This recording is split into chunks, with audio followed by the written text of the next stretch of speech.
actor is with us in Sacramento. You had nothing to wrap up last night. What did you do? Hey, you know, there was no AGT last night, so Eric couldn't do his AGT SFSC show last night. It's JFSC, and I only do it Wednesday nights. Oh. Why wouldn't you do your show right after America's Got Talent airs when people are anxious to talk about it? Because I want to wait till both episodes air. I see. That's important, evidently. So you're the last to rap. Everybody else is doing it on the night of the show. Hey, where is my, hey, Gary, where is the Eric the Actor tapes of his last show, which was a hoot?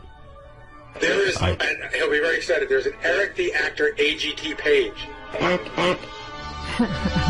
My God, Eric's last show was maybe the worst show ever in the history of Eric's career. Shut the fuck. Eric, why can't we hear you at least? Eric, you don't know how bad the show sounds?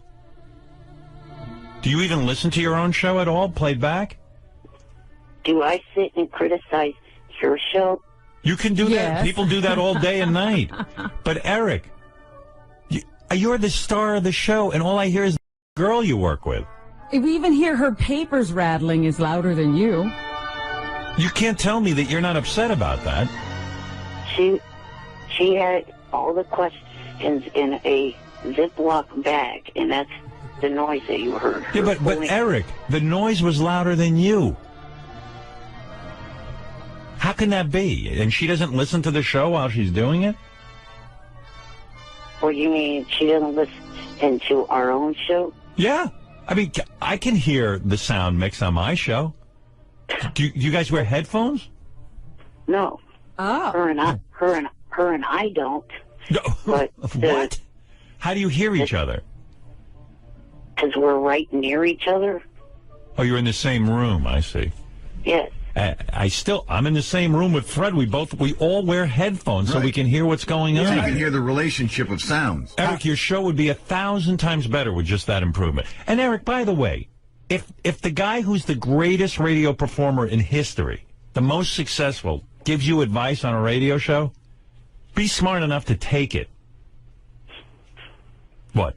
There's nothing professional about this setup. There's no microphones or anything. They're just using whatever mic is on the camera. Is that right? Yeah, there's nothing. There's nothing. But don't you admit if Eric wore headphones, he'd be able to hear that his show is in disarray? the show's in. The audio is the. I mean, Eric is it's the Eric the Actor show. Yeah, the whole show's in disarray. He doesn't know what the hell he's talking about half the time. And let's get into the tape. Eric, since you don't appear to listen to your own show, I'm going to play it for you, and I am going to critique it. I was going to say, has Eric ever listened back besides when we play it for him? I don't know. No. Can you imagine? How unprofessional is that? Aren't you curious how you're doing? I take the word of other people. Yeah, well, and what do they say? Oh, a lot of people have said it's a good job. I got to tell you something. I drive around in my car all day with Howard 100 and Howard 100 on, and I monitor what's going on, including myself. Right. I need to hear what's going on and what the show sounds like to a guy in his car. And I know you. I know you block everyone who says anything negative, but maybe some people are trying to help you. He only gets good reviews because he blocks everyone who's negative. Right. As soon as you're negative, you're done with Eric. But, you know, if Eric really was serious about broadcasting, he'd listen. You have to listen. Listen, I've been going on Letterman's show for years. Whenever I appear somewhere, I watch it at least once to see how my performance was. How do you think you get better? It's awfully arrogant, Eric, to think that you're going to be a star and a superstar talent without even... You're so bored you're not listening to yourself. All right, I'm going to play this for Eric because this is the opening of the show. I know I played some of these yesterday, but Eric was quite perturbed with me because I played these without him being here. Oh, really? Which is ridiculous. But all right, I'll do it here for him now. Here's Eric's opening to the show. Okay, attempt number 2 here. Welcome to the JFSC. By the way, if I may point out, the woman typing over Eric. Do you hear this, Eric? And also, I couldn't even make out the first 5 words Eric I don't said. know what he's saying. He said, but he's trying to work out the name of the show, is from what I can understand. And then he goes, no, that's wrong. And he starts again. I don't want to start off the show.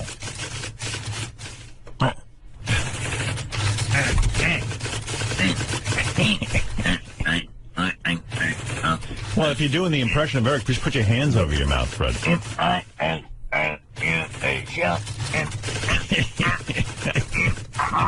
Yeah, we can hear you through that.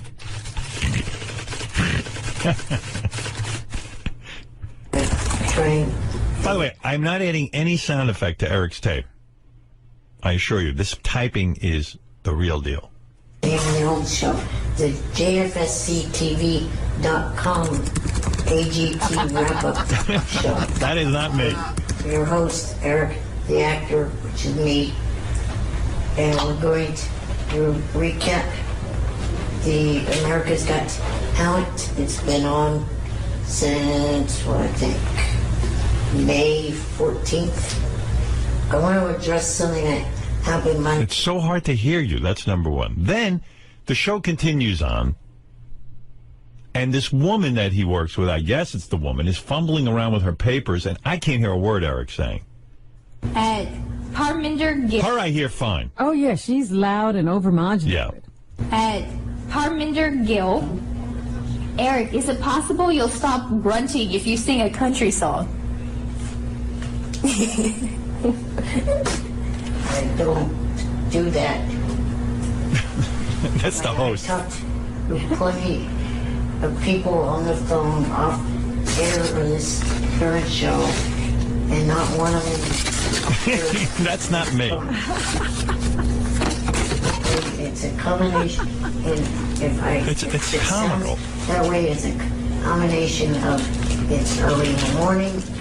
I just woke up.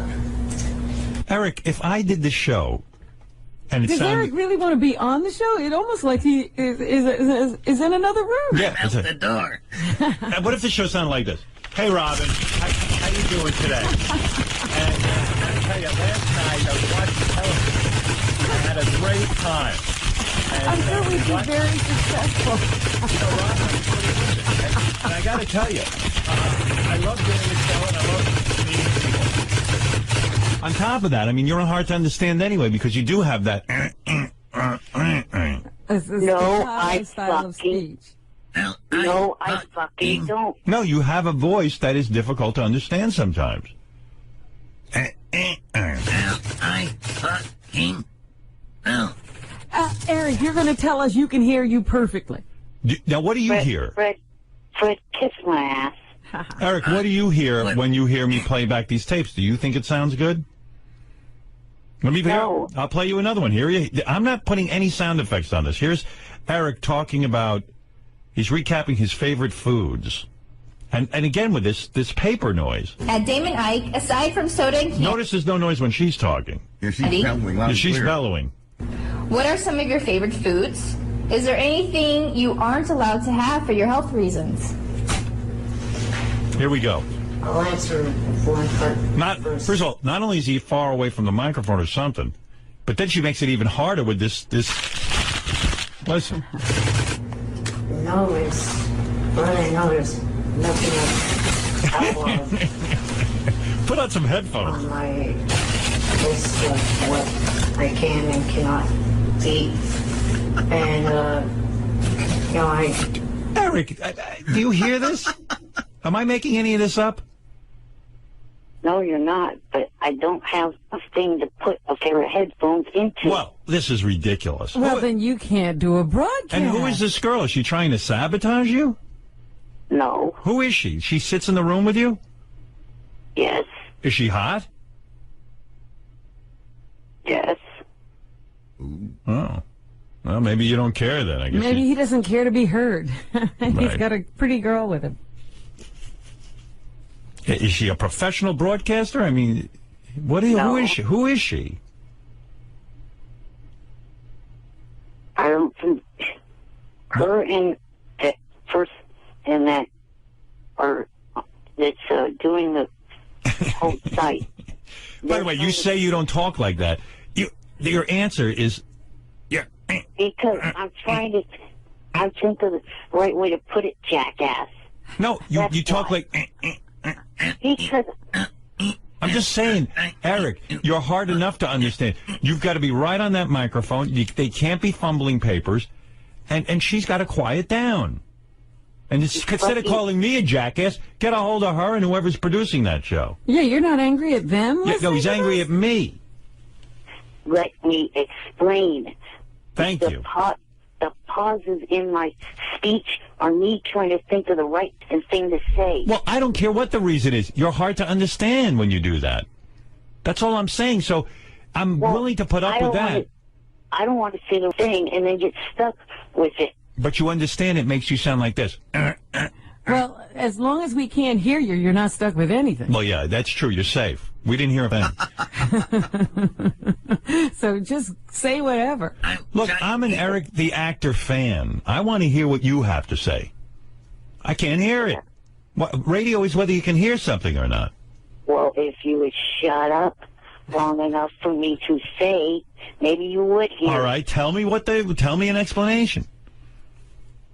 I was trying to say that the two of them, the person that's the technical person of the JFSC TV.com and her, they're trying to stay behind the scenes.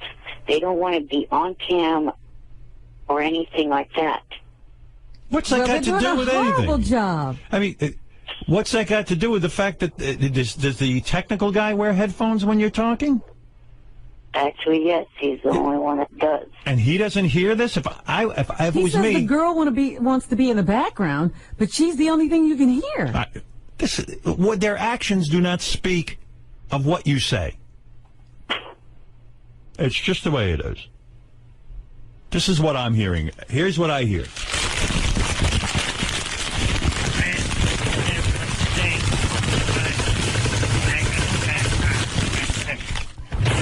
That's what do you hear, Fred?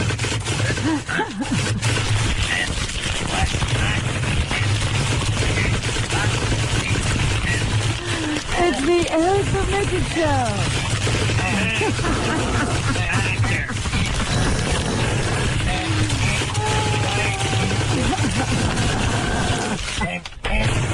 All right. That's what we hear. That's it. That's everything you get. And I know you think I'm being harsh, but I'm the only one being honest with you. Why bother doing a show that we can't hear? Okay? Hello? I'm here. Look, if the name of the show was Eric's Paper Crumpling and Typing Sound Show, I would say you got a hit. Because that's what I heard. I heard papers crumpling, typing. And everybody but Eric. You hear somebody talking very well and loudly. Right. And then you hear some guy who sounds like he's outside the studio. You know what I've learned in radio, Eric? People will not put up with, they'll try a show for 30 seconds. If it doesn't sound right, they're gone. Listen, I'm a hit on radio. I know radio. I don't know much, but I know radio. I can help you with that. Right. I'm not saying it to be mean. I'm trying to get you some listeners here. I'm the only one, I think, who even advertises this show. I mean, who else is talking about it?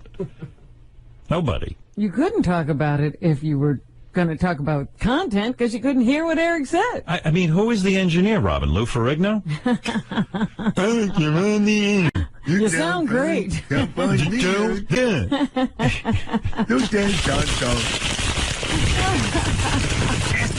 it up. You're doing great. Thank you, Lou. You know I play the Incredible Hulk? Thank you.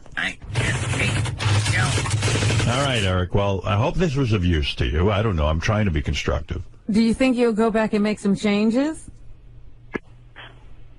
I'm actually considering possibly putting this on hiatus till the technical issues get worked out. Yeah, I can see why. He's frustrated.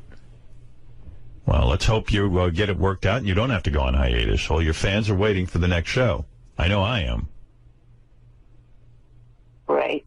All right, Eric. Well, best of luck getting that all straightened out. I know how frustrating it can be. One other thing before you let me go. I'm going to try to enter a contest of one of your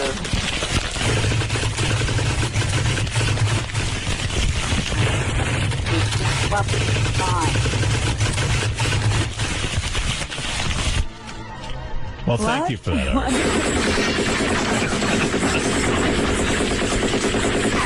I'm under fire. Eric, go ahead. What did you want to say? Hold it. Incoming, Robin. Incoming. Eric, what were you saying? Stop it, Jack.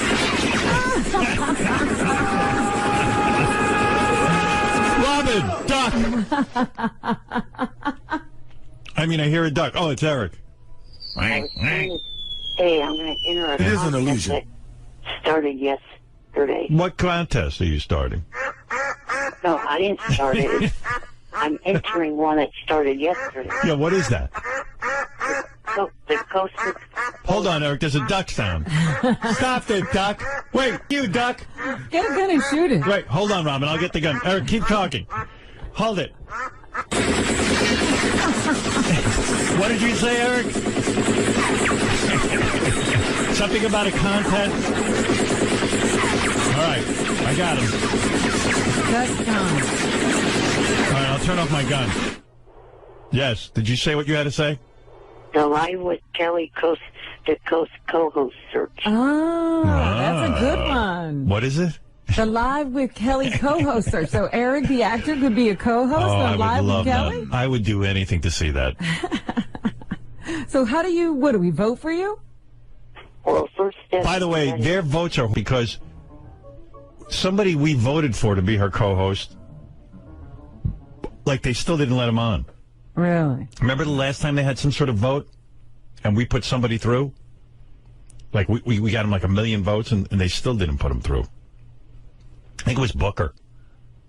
Oh, yeah.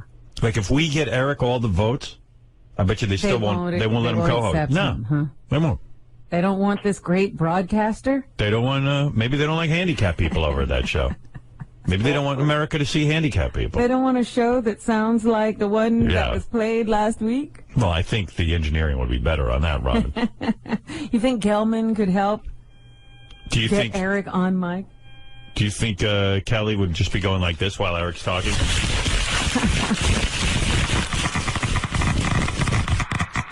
Eric, so what do we do to help you? And please don't mind my Geiger counter going off during the show. It's just a active test for radiation. Yeah, go ahead.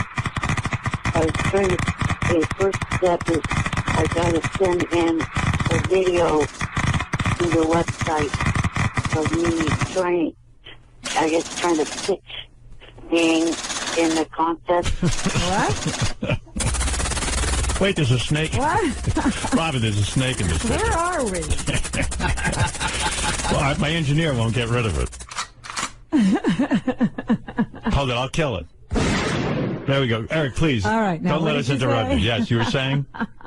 I was saying that I have to submit the video by the 29th month. Wait a minute, somebody's tearing bandages. Somebody must have been hurt. I accidentally shot myself when I was trying to kill the snake, Robin. But please, Eric, go ahead. I'll say it a third time. Please. I have to submit a video to their website by the 29th. All right, we'll do it because we'll all vote for you. You know, once they see the video, Eric. Oh, I'm sure it's going to be a great video. Would you send me a copy of the video just so I can see how you're doing? Where are you taping this video? I think in the same JFSC studios. On my laptop, probably. Yeah. What do you have an agenda for the video you're sending, Kelly? No, not really. That's good. You're just going to do what? What are you planning to say? I'm gonna. Hey, hello, Kelly. Yeah, here's what's in the news. This is what, you should be like Regis. If you're going to get that job, you got to go. Last night, I went out to the 7-Eleven. You know, it would really be nice if you would let me answer Robin's questions. Sorry, go ahead. And don't blame the horses that are coming to the studio. That's right. The Belmont is running through the studio. Yeah, the Belmont Steaks. What I was going to do...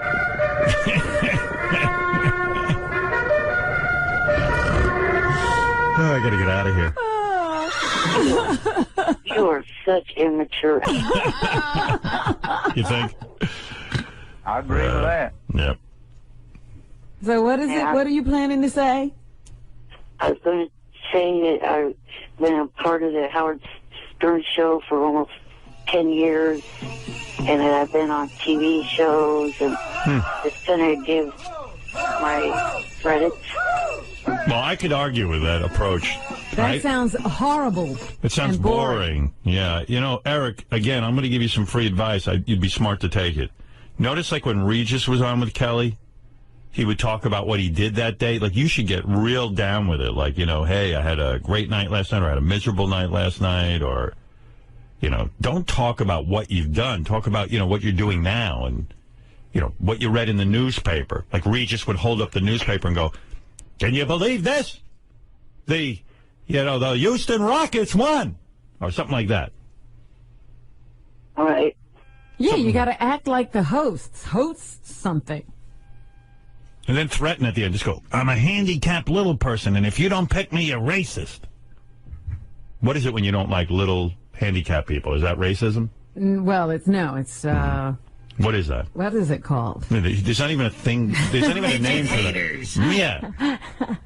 A littlest, I believe, right? If a racist is a race, a littlest would be... Well, a handicapist. A handicapist littlest. A sizist. A sizeism. A sizist. A sizeism. You're practicing a sizeism.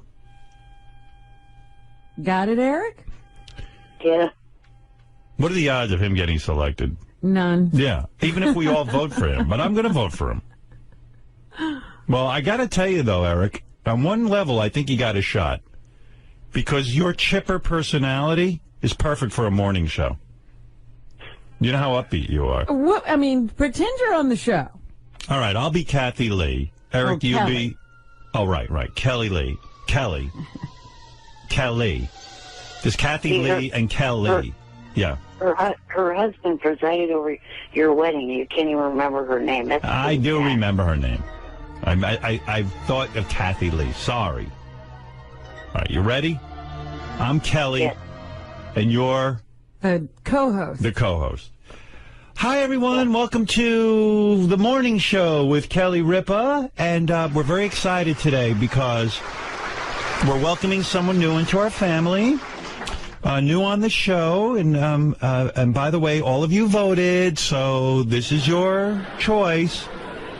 And I just want to say that Gelman personally picked him, and here he is, Eric the actor. Maybe you've heard of him from the Howard Stern show, but he won overwhelmingly. Everyone voted for him. Welcome, Eric. Thank you, and good morning, Kelly. Good morning, everybody. So, Eric, tell us about you a little bit. A lot of people who don't know you. What's going on with you? And please don't touch me, by the way. All right, go ahead. I've been, for almost 10 years now, a regular caller into the Howard Stern show, and I've had... So you call Howard every morning? Just about every morning. Wow. Okay.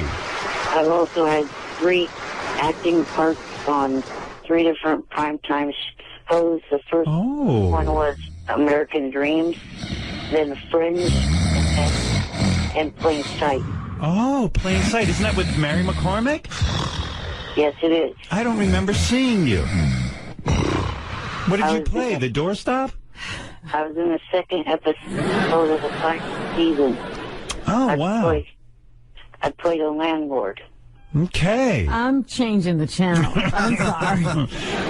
Yeah, I thought Eric was going to take over, but he wants to talk about his credentials. Right. He just and you know, Eric, when you show up, the first thing you say is not that, you know, you've been a caller on the Stern Show for 10 years. You got to explain. I don't know. You know what, Robin? You don't know everything. Eric's got a plan.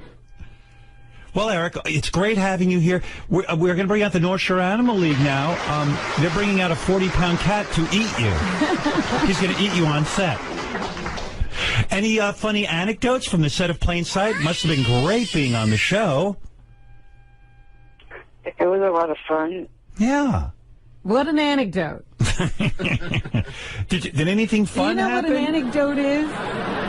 Yes, I know what an anecdote is. Yeah. Oh, he thought I said anecdote. If you get bit by a snake, you get the anecdote.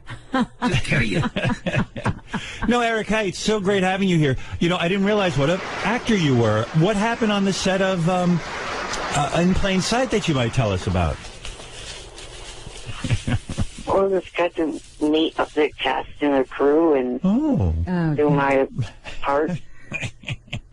Wow. Nothing funny happened? I could see why Gelman picked you out of all the people we could have chosen. Nothing happened while you were on the set? I don't mean to tease you, Eric, but what I heard about you. The story of I the heard werewolves? I heard you were afraid of werewolves when you were working. Well, didn't encounter any. Eric. Like, come on, Robin. Oh, my God. You don't think this is fascinating? This is awful. You don't think Kelly and Eric make a good team? Eric's not giving anything. Are you saying if anything ever happened to me, Robin, you wouldn't work with Eric? No. Oh. This would be a nightmare. Right. You know why she says that? You were waiting for something funny or some funny anecdote. And you should say, like, you know what, Kelly? Just before I went, one of my friends convinced me that werewolves actually existed, and I thought I might get eaten by one when I went to the set, so I made sure to put a rider in my contract that it had to be werewolf-free. Look, Elephant Boy's laughing at that. Robin, maybe you should co-host with Kelly. You were pretty good. All right, well, Eric, I wish you luck with all your new endeavors. Please let us know when we can start voting for you, all right? That'll be never. They'll just totally reject this tape. You better show us that tape before you send it. Yep, send me the tape so I can critique it and maybe improve it a little, all right? Okay. All right. You know, I've taken a special interest in your career, as you know. I mean, I'm responsible for getting you on a lot of shows, and, I feel sort of a sense of responsibility that maybe I could help you with this, this co-hosting thing. In fact, maybe even get that girl that you work with to play Kelly and have some bouncing back and forth between the two of you. That would be my first advice. Rather than make the audition tape yourself, try to get a partner with you. And then, just to clarify, you guys are on air next week, right? Yes. Okay. Why is that? Well, so if I send you the tape. Oh, right. Okay. All right, Eric, I've spent way too much time with you. Best of luck. And please have your engineer listen to this show a little closer. Thank you. Right. All right. Just trying to help. All right, Just Eric. remember, poor JD is out there listening. Right. He's forced to. JD's probably the only one who's forced to listen to the entire hour. All right. And with any luck, Eric, if you listen to me, you'll be my heir apparent. You know what that means? Yes. What does that mean? It means the person that follows you. Uh-huh. You're designating him. I'm grooming you. Thank you. Okay. Bye for now. Bye for now. Right. Eric the actor, everyone. Eric, There he goes. annoying motherfucker. Robin, by the way, you were very helpful with Eric and trying to mold him. I just see that audience going down to zero. Well, he starts, I got to meet the stars of the show. And crew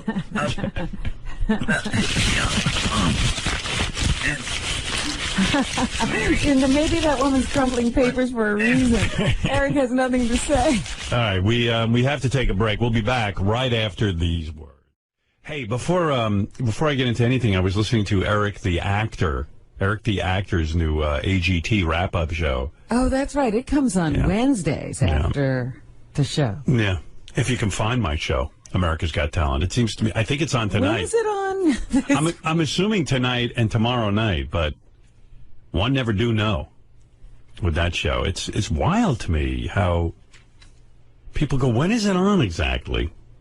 Doesn't seem to be clear. And I was going over the summer schedule, the rest of the summer schedule, when we go to live shows, and sometimes it's on Tuesday, and sometimes it's Monday, Tuesday, sometimes Tuesday, Wednesday, and then sometimes Tuesday, Thursday.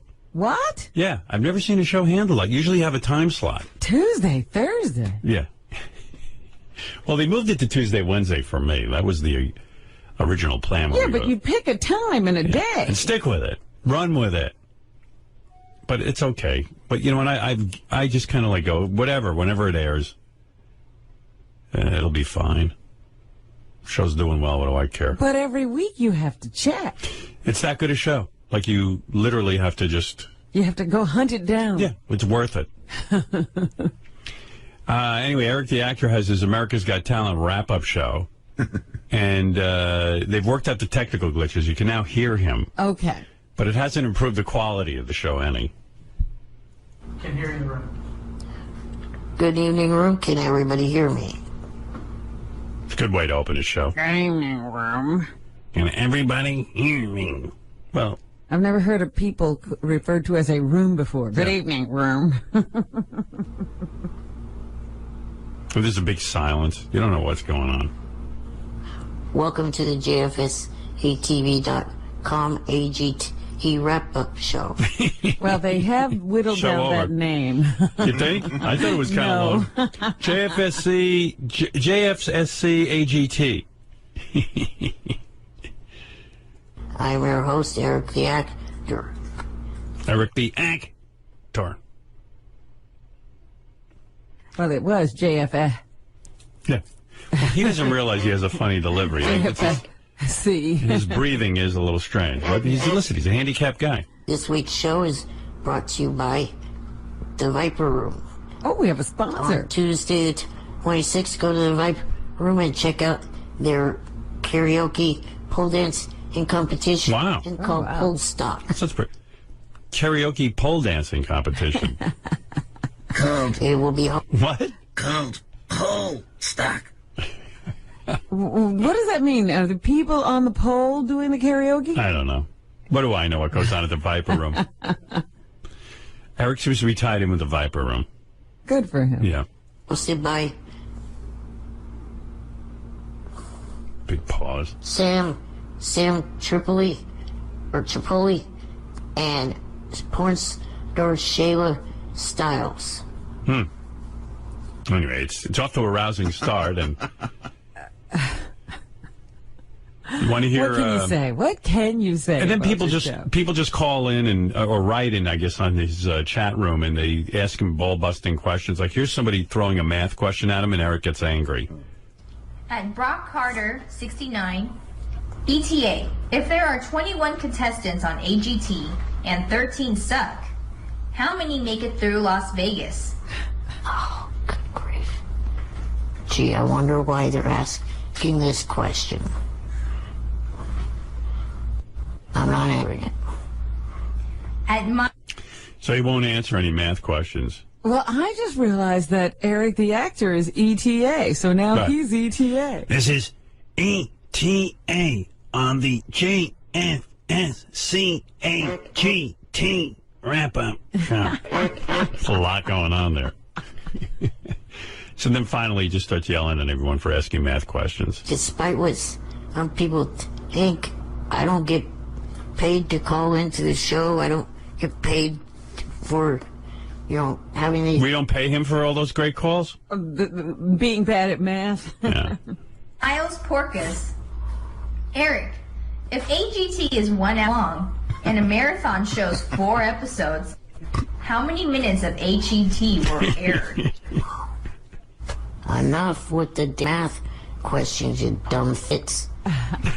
There's some sort of audio problem this week where you notice it cuts out every Yeah, minute. it misses some of his words. Yeah, but makes it funnier. Kirby Orton, are you voting this fall? And who will you be supporting in the 2012 election? Yeah, I'll be voting in November, and I'll be supporting Obama. Who? I think he said Obama. No, I think he said a llama. I'm supporting a llama. I'm supporting a llama. They're very furry. Then people just, all they do during his whole show is try to piss him off with questions, and the girl reads them, you know. Evidently, Eric whistled one week on his show, and the whistling, because he's on video, yeah, they said his face contorted and looked strange when he whistled, and now he doesn't want to whistle anymore. I think everyone wants to hear you whistle again. It was very popular. Yeah. Maybe we could arrange something that you just do something different. Well, the other thing, besides the fact that it kind of created an issue, the other thing that kind of annoyed me is it didn't even get one bit of attention from Howard. That's one of the main reasons why I did that last week, was to get Howard's attention. He won't whistle now. How did we miss that? Is he a good whistler? Yeah, the best part is when Eric is now angry with Live with Kelly Ripa. Why? Because he's entered the contest to become her co-host for the week, and he's serious about it. And now he's thinking of withdrawing because he found out that Kelly doesn't fly in her guest hosts. So what's so great about it is, Eric's never going to get chosen to be the guest host. This is great, though, because now he can rail and rant. Yeah. Hey, Eric, I would say, you know what? Why don't you send in a tape to Kelly Ripa, and if you get chosen, then worry about the airfare, you know? Well, I kind of think with the economic bad timing that we are having right now, that having a contest where you don't pay for the...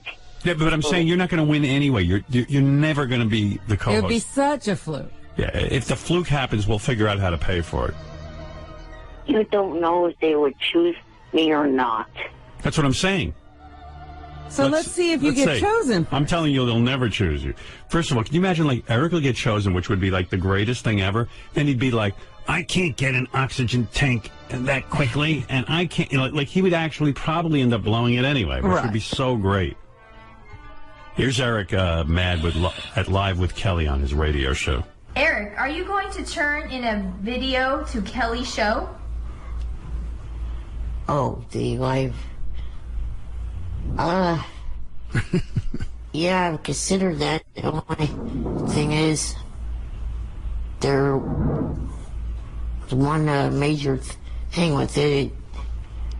The people that they pick what is that noise? To do travel cost, they have to buy their own round-trip tickets, which I find a little annoying, because a lot of these people are probably going to be entering this contest for people that are out of work and don't have the money to buy round-trip tickets. So why make them have to pay for their way? Yeah, they can afford it. It sure makes a ton of dough. If they're sitting at home watching Live and entering this contest, surely they can afford it. If they have that much free time. They all must be billionaires, because most people go out and work. Well, Eric, I would enter anyway and see what happens. I'll bet you don't get picked. Do you have to send in a picture? And if I do, what will you do? We'll fly you in. Yeah, I'll fly you in. I mean, you know, not on a private jet. Disclaimer, disclaimer, disclaimer, but I'll find some money to get you a flight. But you're not going to win. And not only aren't you going to win, you're going to make it a pain in the ass anyway. Then you're going to go, well, you're flying me in, but who's going to put me up? And who's, you know? What day? What day? And I have to order an oxygen tent. I have to have 2 tickets. Not a tent, you moron. How do I know? He wants the tent to play. Yeah. We need a tent for the lightning. All I need is an oxygen generator, not an oxygen That's like my problem. Oxygen generator. What are you breathing right now? Oxygen, right? Yes. Yeah. What are you worried about? And you know what? You got so much free time. Drive to New York. Imagine if he did get picked. Wouldn't that be fun? Imagine a road trip. Imagine he got picked by Kelly Ripa to be her co-host. And then he couldn't get here. Yeah, and then he'd just be like, well, I can't get there. It's like, what else do you have to do but get there? walk. Have that guy wheel you. It's just crazy, his thought process. What is this? Eric the actor explains Madonna and Lady Gaga. Oh, yes, they're feuding. He knows what's at the bottom of this? Yeah, let's hear that. What? I just wanted because it's only a minute and then a minute and 11 seconds, but it feels like an hour listening to it. Yeah, can you imagine? Like, just hearing his Kelly Ripa thing, it's only like 15 seconds and it felt like an hour. Yes. All right, let's see if we can sit through this. This is Eric explaining the Madonna-Lady Gaga feud. Did you see Lady Gaga got hit in New Zealand by one of her dancers? Oh, yeah, I saw that, and I also seen that she's... Where does he see that, by the way? On the internet. The internet. Was that? Are you on the internet all day surfing? No, I watch 2 shows that are big fans of yours. Extra and Access Hollywood. Okay. And a little bit of a war of words with Madonna. Oh, what are they saying, Eric? Well, it's because of the fact that Madonna used, because, was it this song? Oh, boy. One of Madonna's songs, people thought the song, oh, my God. Born This Way sounded a little bit like it. So what Madonna did... Express yourself. Yeah, express yourself.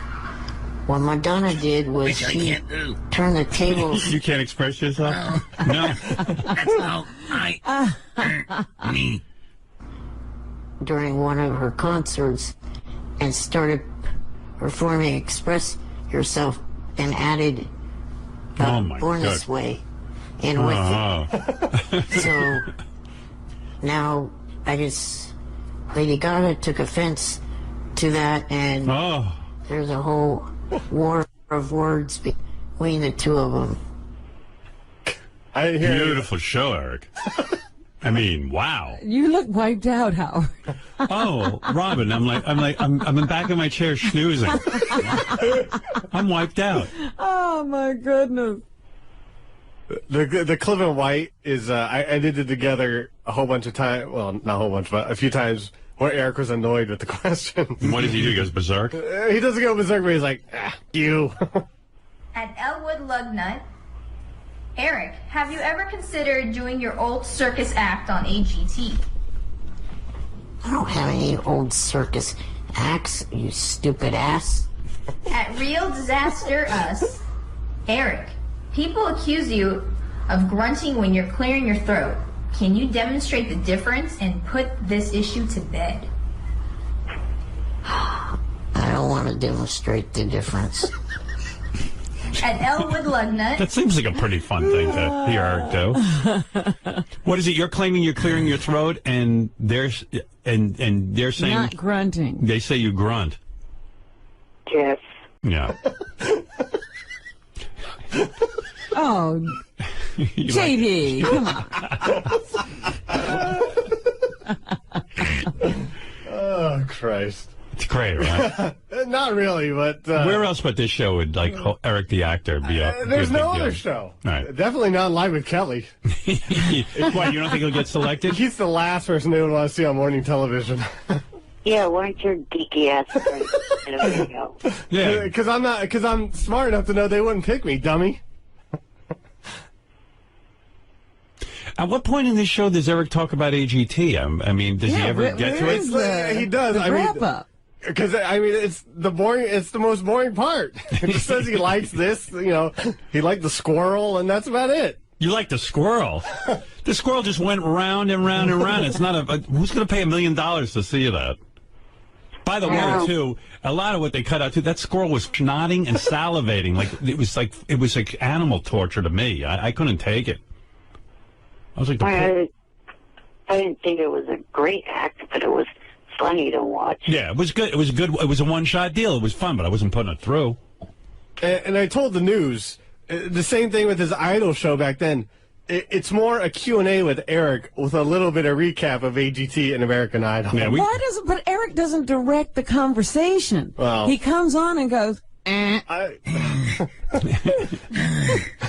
then he takes questions. He sounds exhausted. DTA. Do you stick your head out the window when you ride a car? No.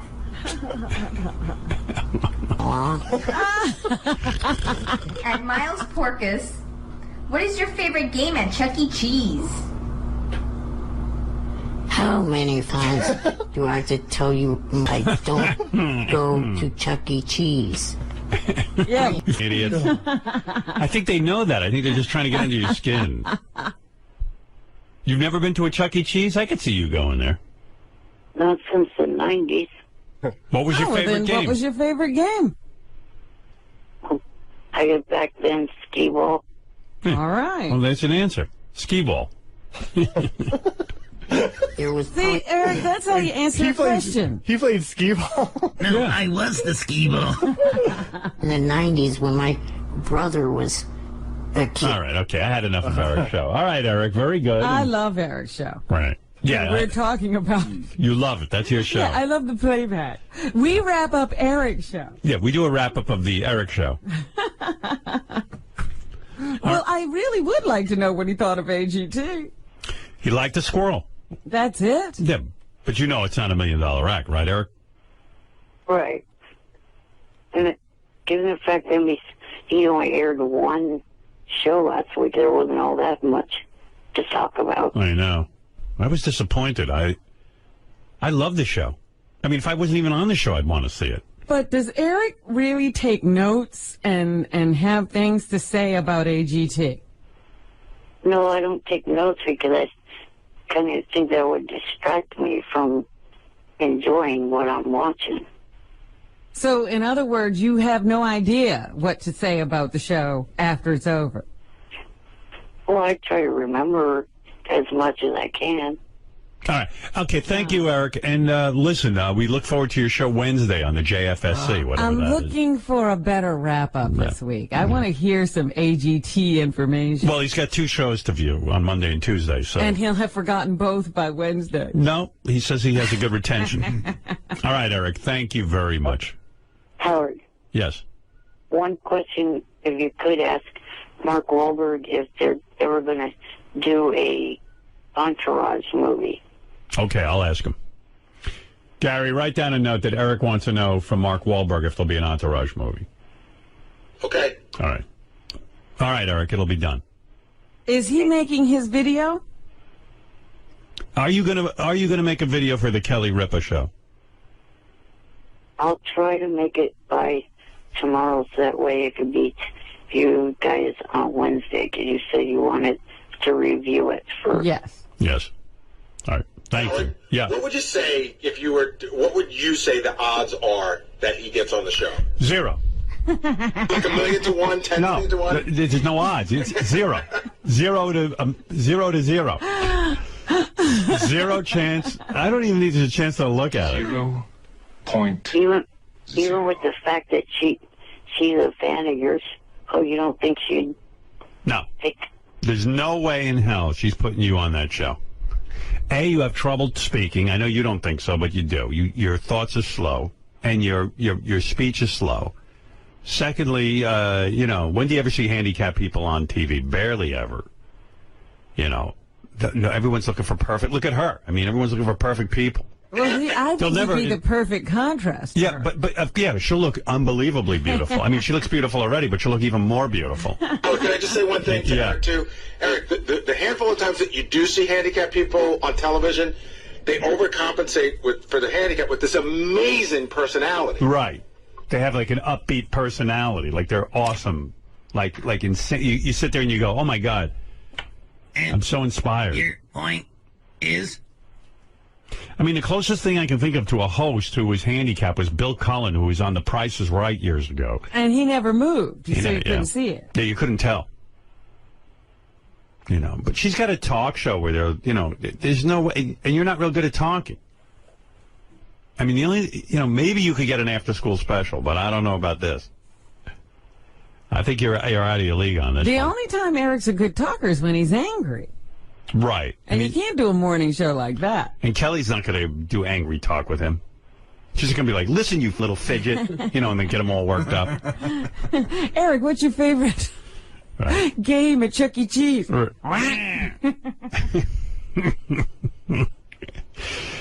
Yeah, I don't think she's going to ask him about his favorite game of Chuck E. Cheese. She's not going to want to offend him. Right.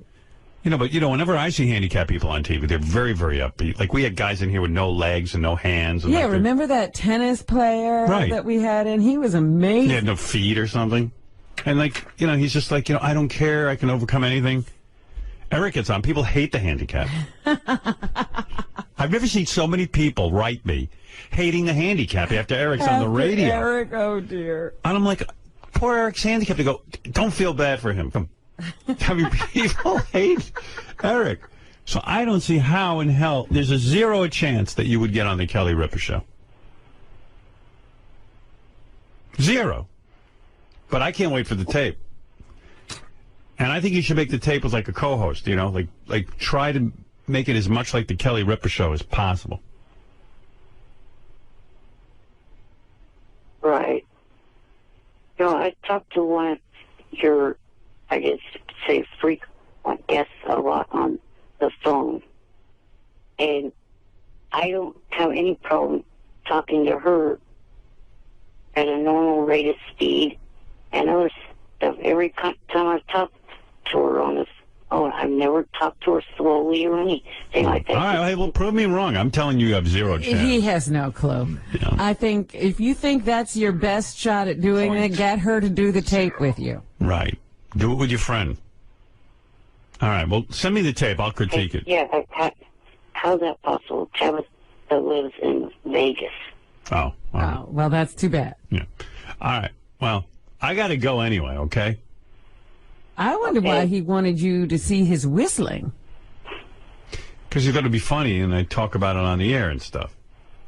Robin, what is it about his whistling? Because he makes weird faces when he whistles. And people were making fun of Eric, and Eric doesn't want to be made fun of. All right, enough of the Eric world. Eric, I got to go. Keep me posted on the Kelly Ripa thing, and let me know about the new AGT wrap-up show. Thank you. Okay. All right, later. All right. I mean, how many minutes can I spend with him? I would like to hear him whistle now. I'm very intrigued. Yeah, but you got to see him whistle. That's the whole appeal. That's why he doesn't want to do it anymore. After he whistled, everybody was tweeting pictures of him whistling. Oh, my goodness. And, it wasn't his best look. What good is being famous if you can't whip that out? So I'm like, anyway, so he figured out, because he's a genius, he goes, this wasn't a tremor, this wasn't a stroke. It turns out her heartbeat is irregular now. She has some sort of heart condition, and she's fainting. She's sort of passing out. She's passing out. She's fainting. And he says it's a miracle she didn't break all the bones in her body rolling down those steps. Wow. Because she's arthritic, too, now. Yeah. And I love this dog, and Beth loves this dog. And the dog can't die. I said to the dog, I sat at the dog down. I said, you can't die on me now. I don't have the time for it. I got AGT going on. I got the live shows. And she stares at me like she knows, All right, I try to hold out until the end of the season. Yeah, you've got to just pull your shit together. I'm not canceling AGT because you died. You're a dog. You'll make me the laughing stock of the world. And I've made this vow that I every morning I wake up and the first thing I do is I sit with her for 10 minutes and I give her a lot of love. I hug her, I kiss her, I tell her that she's a good girl, the whole thing, because I go, how much longer am I going to have with my dog? Meanwhile, she could end up being here for another 5 years. Who knows? But you don't know. And it's horrible. You know what? And the relationship you have with your animal becomes closer as they get this way. Oh. Don't even so it makes it even harder. I had to go into therapy and become a human being. Just in time to watch my dog die. The old days would be like, oh, good. Now I have free time. Now I'm like all attached. And then our cat Apple, the one that we took in, now she's sick. The first one. Beth calls me last night, goes, oh, the cat's sick. I go, what do you mean? She goes, really sick. I go, what's wrong? She's throwing up all over the place. She can't hold her urine. And this cat's completely clean. What are you talking about? What am I talking about? This is what I'm talking about. Well, don't forget, she has a lot of issues. She's on a lot of medication. Oh, is she? Yeah, that's the cat we adopted that nobody wanted. It had no fur. Right. She has to take medication to keep from eating herself alive. Oh. But she's great now. She has a great life. She's got a great groove. We love the cat. Now she's all fucked up. But doesn't that medication do something? Yeah, there's ramifications of the medication. So, but we knew that. We'd rather she have 2 good years than a life of misery. Right. Oh, with these animals. How many do you have now? I got 3 rescue cats and Bianca. Well, you said everybody's sick. What else is going on? No, the other two are healthy, but... Walter and Leon are... Well, Leon, we just pulled together. He's, we adopted him, and he was a mess, and then now he's fine. He's the one who sits in bed while I try to fast. And he's huge. He's like a person. He takes up the whole bed. It's like there's another dude in the bed with me. So finally I go to Beth. I go, please, you're the one. She goes, well, why don't you take the cat out? She knows I can't because I don't want to pick the cat up. She goes, all right, I'll take the cat out. She takes the cat out. I start banging. I'm 30 seconds in, which is maybe I've got a minute left. Because when I bang Beth, I can't even look. I mean, I tell you, I blow a load immediately, even still to this day. Poor woman. And the cat starts banging his head into the door to get in. Oh, my goodness. Just for the lousy 2 or 3 minutes, I go, can you shut up? It's like a crazy house.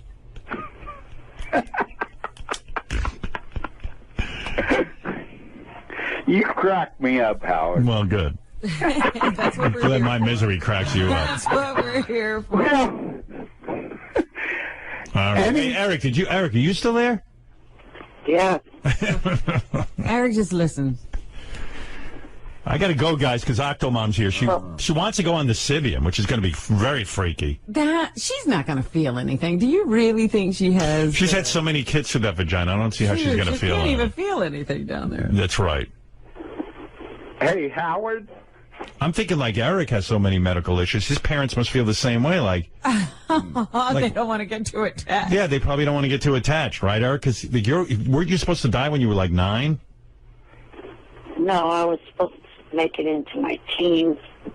So his parents probably are like, I don't want to get too attached to this one. He's going anyway. Meanwhile, Eric hangs on. Good for you, Eric. Shut up. No, I'm saying. Who wants to get that attached? I'm attached to you at this point. Yeah, see, now we're all bound up in this.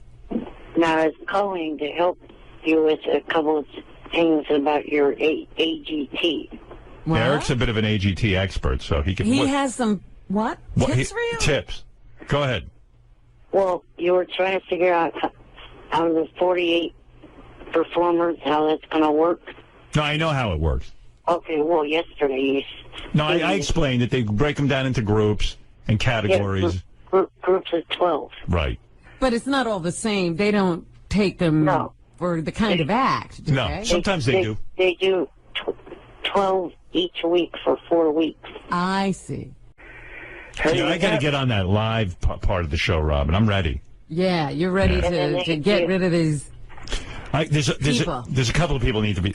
I'll point out to you. People need to be eliminated. When you watch next week, you'll see Vegas for 3 nights: Monday, Tuesday, Wednesday, and then when we get to the live shows, I'll tell you how to vote. I'll make it very clear in case you're confused. I can tell you exactly who to get rid of out of the 48 finalists. So, do you already know who you think should be the winner? Yeah, I already know who will win in my head. All right. And I'll say it when I get on these live shows. I will say whatever's on my mind, and I'm going to tell the contestants this guy's going to win. And you better step up to the plate. Well, you're willing to have something else happen, right? Absolutely. I the want winner something to fade and another front runner to come along? I'm not necessarily thrilled with the guy I think who's going to win. Really? Or girl, I should say. Now, one other thing. I'm so far ahead of the game, Robin, I already know next season's winner. I'm already into next season.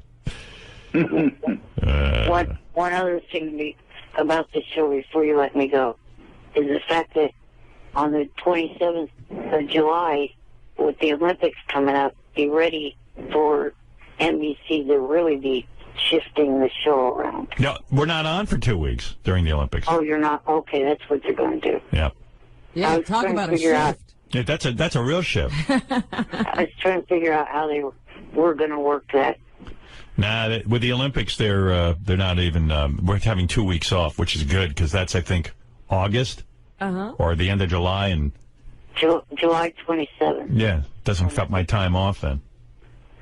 Hey, Howard, would you put Eric on AGT? As what? He was in the audience. He was there in San Francisco with me. Really? It was nice having him there, actually. I would look over at him, take care of him, checked on him. You know, there was a duet we played this morning, Mockingbird by Crackhead Bob and Elephant Boy. Yeah. And I was like, that was a duet that should have been on America's Got Talent. Yeah, I missed that. Those two idiots should have shown up and done a song. Hey, play that a little for me, Fred. I missed it. I gotta find it again because I deleted it. It's probably like, da, me, da, me. Well, you know, Crackhead Bob has the Mockingbird line, and he can't say anything but Mockingbird. Here we go. Mock, then, And then, then, yeah, then, Mockingbird is everybody have you hug. Mockingbird, Mockingbird, Mockingbird. And if the Mockingbird does sing, Mockingbird, Mockingbird is. I would put them right through. and if the diamond ring will shine. That's good. Hey, you know, some of the people who watch America's Got Talent are so dumb. Like, I went on some of their message boards and stuff, and you know, there are people who, you know, really love me, and then there are those that don't, and then like it's like some guy wrote, "Oh, Howard Stern's an idiot. He buzzed that little tap dancing girl, and then he put through that girl in the pink dress." Oh. And I'm like, I buzzed that girl. I put through the girl in the pink dress because I was making a joke. Yeah. I knew that Howie and Sharon weren't putting her through. Some people are that dumb. You know who I liked? I like that small guy, that singer. Little Barry? Little Barry, yeah. He was cool. Yeah, well, I put him through because I was on stage with him. That was another time I was just, you know, making a joke. Horrible. I asked him. He reminded me of Paul Williams. Yeah, except Paul Williams had some talent. Has talent. Yeah. Paul Williams wrote hit songs. Paul Williams without talent. Well, Barry's a mess. I know, we got to get to Octomom. But DePace and I were talking about something that was on the show that was sort of like uncomfortable and risque, and it wasn't you. What was it? It was the guy that makes mouth love. Yeah, big deal. But it was weird. Like, even DePace said he's sitting with his kid. It was just sort of, it was weird. Like, my son goes, what are they doing? Well, first of all, I said, what kind of act is that? It's not an act. Well, someone was explaining to me, I think when they do it for real, like their skin, like, but like with AGT, you're not even allowed to take off your clothes. I thought it was sort of risque for AGT. Yeah. Well, the guy was putting his tongue out in the air. Yeah, it was sort of gross. Yeah, and I guess I made some sort of comment like that was, you know, I'm the guy who gets offended, and, you know, I'm the guy who offends everyone, you know, I'm offended. And someone said, oh, my God, Howard Stern was offended. What was he offended by? I'm like, I'm making a joke. Not really that offended. Well, your every move is now under the microscope. Right. Oh, it's crazy. All right, Eric and Speech Impediment Man, I got to go, okay? Hey, Howard? Yeah. Melrose Green and Pat's knocking ass. What's going on with Melrose, Larry Green? He's on the phone. He says he hates you. What's going on with him? And, Wait, I'll get him on. Hey, Eric, I got to go. I got to get Melrose on. Okay. All right, later. Oh, fuck him. Looking for a certain level of enthusiasm from me. Well, you are the show. I mean, you're the time generator of the whole thing. I'm the spark. Yeah. I really do think I am. I think you are. Thank you, Rob. I don't think Howie and Sharon think I am. No, I think they know you are. They love it. I'm like, they're like, glad you came. Maybe. I don't know. How about AGH? America's Got Howard, and we just do our thing. By the way, speaking of AGT, Eric the actor did another. Oh, no. He did another wrap-up show. Yeah, and because of you, Robin, he devoted some time to America's Got Talent to actually talking about it. Well, that's what he's supposed to be doing. Yeah. He devoted, I think, a minute to it, but because the rest of the time he's just busy with questions. Yeah. I tell you, I'll play it for you tomorrow because we should get to the news. Yeah, because if he's just answering questions about himself, it's a Eric the actor wrap-up show. Yeah, well, okay, here's one little teaser for tomorrow. Here's Eric from his AGT recap show.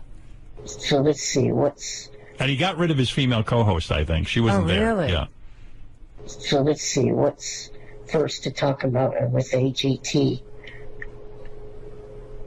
Monday night they aired their last city auditions, which of course was just pretty much compilation of the different cities all put together in one. Oh. Wow. That was a highlight? Well, it's 20 seconds of the highlight, but didn't it feel like an hour went by? Oh, it's awful. Yeah. They showed some acts that they hadn't shown yet before. They hadn't shown yet. I think Eric is insufferable. You know, Bill Maher had Kirk Douglas on. I saw a little bit of that. And, you know, I feel like two different ways about it. What are you saying? Yeah, I loved it and I hated it all at the same time. I mean, I love Kirk Douglas in that he's an old guy who had a stroke, and rather than hide away, he's trying to, you know, live a normal life. And like Jim Brewer said, you know, we take old people and discard them. So I get all that. Like, it's important. But he writes these books and then he comes out to promote them. And Bill Maher, I guess, somehow fell for it because it's really difficult to listen to him on TV. It was almost like Bill was the only one who understood. And I don't even think Bill knew what he was talking about. And he was trying to repeat what he was saying to the audience. Bill asked Kirk Douglas at one point why he wrote the book. I have no idea what the answer was. I wrote this book because now we have a divisive situation all over Europe and all over America, for example. I mean, it's sad. Yeah. And Bill's sitting there being polite, which he's got to be. Right, he can't interrupt. But you know TV's just turned the f off when this is going on. Well, actually, it made me want. It did? All right, so it worked. Yeah. You watched?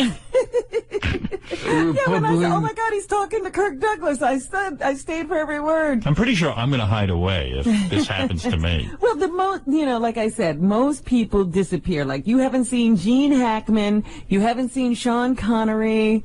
You know, they want to be remembered as they were. Right. Not Kirk Douglas. Why'd you write the book, Howard?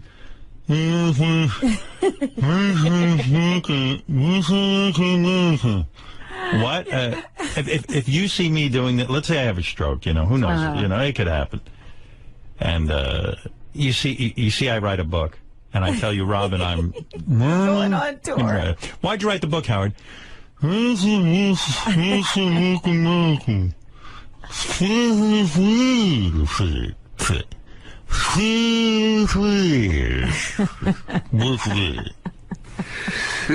Republicans, the Democrats. I want you to give me the big X. I'll get a wheelbarrow and get you right out of it. Just take me right out. And where are the Americans? You watched the whole interview? I did. I came in sort of in the middle, so I didn't see the first part, but I was just I said, I got to see how much he can answer. I love that the audience clapped, too. And then he was making jokes, and then he'd look at the audience, and they were giving him, you know, like the courtesy laughs. Right. And they didn't know what he was joking about. Sometimes I think JD had a stroke.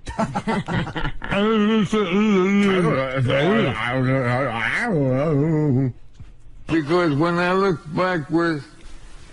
Bill Maher asked Kirk Douglas about the blacklist. Remember, he was blacklisted. Right, yeah. Actors were being blacklisted and writers were being blacklisted during the communist witch hunt. Right. The McCarthy era. Because when I look backwards, I saw when I did Spartacus, and you couldn't use a name that was not accepted by the... It was... Right. Whoa. Who's worse, Eric the actor or Kirk Douglas? I don't know. I'm thinking about that. That's a tough... They had some good ones, including Florence Griffin Joyner's daughter.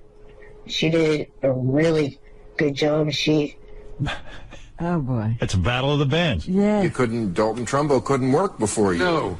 And House Thomas was the chairman of the committee, and he sent in all the blacklisted voices. I miss Dick Clark.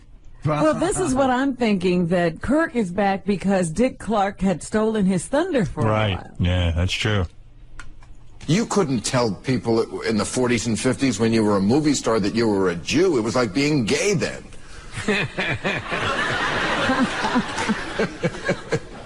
Do I have a choice? What'd he say? He actually said, I got this time. When I first heard it, I didn't know what he said. He said, do I have a choice? A source? Being gay or being Jewish? Oh, a choice. Yeah, Bill doesn't even know what Yeah, he's Bill is interpreting. Ay, ay, ay. And then at the end of the interview, did you see that Bill said, we'll have lunch again, right? So he goes out and enjoys this kind of conversation when he doesn't have to work. What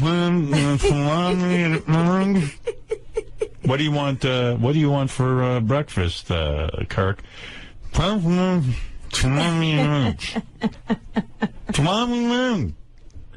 Salami? Touch my day. Touch my day. Holy mackerel. But on the one hand, I do feel good that he's out there. You know, he's like, heck you, if I have the stroke. Well, the thing is, I mean, it's one thing, you know, to be, you know, still involved with your family, your friends, whoever. It's another thing to go on broadcast television. And we're back with the Jack and Rod radio show. And let's hear it for Jeff and Shirley Lawrence. They wrote a book called Hollywood Be Thy Name. Is that correct? That's it. Okay, the premise of the book is to let people know what actually goes on in Hollywood. If you want to be an actor, these are things you should know and what we wish we did know when we went there. This is Rod Stiffington. I just want to tell you, we have a special celebrity guest in the studio today. Okay, that sounds great. Go ahead, celebrity guest. Doug Doggett. Thank you. You recognize the voice? Doug Doggett. No, I'm afraid we're stuck there. It's Kirk Douglas. Oh, Yeah. hey, well, I thought that. Oh, my goodness. You know, I thought that, but I thought, no, you're not going to have that star on your show. I'm delighted. Kurt Douglas, I met you when we were filming a movie. Oh, this was years ago. Your makeup. Yes, I worked with you on Spartacus, and there was one other. I remember you. Well, I don't know if you did or not. Dude, it's beautiful. Well, we've always admired you. Oh, absolutely. I see in the biography a lot. Douglas, I love your book. Well, thank you. My son. Do you like my son? Oh, absolutely. Oh, okay. Absolutely. I've never worked with Michael. Crackhead He's Bob. a marvelous actor. He certainly married a beautiful woman. I certainly hope that the Douglas family keeps on going through the movies in times to come because you're the very best. Yes, you and your son. Okay. We saw you recently on something, and you're still just absolutely marvelous. Okay, but I want your son. Martinez. Martinez. Yes. We admire you greatly. Beautiful. You know what? He's one of the greatest actors of all time. Thank you. I like your tits. You like what? I like the Tootsie. You like the poetry. Oh, yeah. That shows your feminine side, Kirk. See? You're Tootsie. He likes the poetry. Yeah. It has a lot to do with the business. It's painful to listen even to this. I know. Oh, man. Well, anyway. You understand. I can't believe you watched that whole interview. Well, I told you I missed the first part. I'm glad you played a little bit of it for me so that I could know what happened before I tuned in. Anyway, so Eric the actor and Kirk Douglas have a lot in common. Yeah, I didn't even care why Kirk was there. I didn't even know he had written a book. Right. You didn't get that out of it. It will make it past the Vegas rounds unless there was some major screw-ups on her part. And there was, let's see, what else was there? I wasn't completely clear because Wow. He wasn't clear, so... Do you think anyone is listening to that whole show of his? No. Kind of a bad question, and I guess with Bianca and all. Yes. I just want to say, sorry for your loss with Bianca. That's nice. And to kind of show my appreciation towards you on August the 1st, I will make a donation to North Shore. And then, why August 1st? That's when he gets his check. Is that right? Yeah, I know everything about Eric. Hey, Eric, and I'm not doing this to be funny, but I have extra dog beds. Would you want to sleep in one? Probably fit you, right? Would probably fit Eric perfectly. No, thank you. All right, well, just listen. They're a nice bed. Well, he's not He's interested. not giving you any crap. I'm not getting. Believe me, these are better than any bed Eric has in his house. Would you like a drinking bowl? Actually, I'm not giving that to Eric. Thank you, Eric. That's very sweet of you. I appreciate that. That is really sweet of you. Thank you. Yeah, I've been through that whole thing too, because my family, in 2004 lost our German Shepherd, and my parents still to this day still have the ashes at their house in their walk-in closet on a shelf. Yeah, I'm telling you, you get attached. All right, listen, Eric, and I know you wrote the book Dougie the Puggy, Right. which right, which I It's think an animal book. I think would have been a bestseller, but of course, Eric never got it going. Well, still trying to get that published. Johnny's kind of lagging.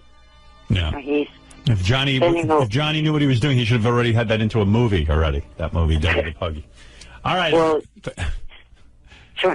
thank you. Trying to get him to do things is hard because right now he's spending a whole lot of time on set with Scott Baio and Jason Hervey on a project that they're doing. They're on a set? I'm shocked.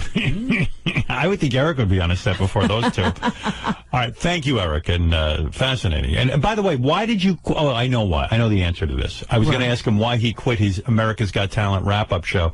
Oh, he did? I didn't even know that. Yeah, he stopped doing it because there was a lot of negativity. A lot of people were very...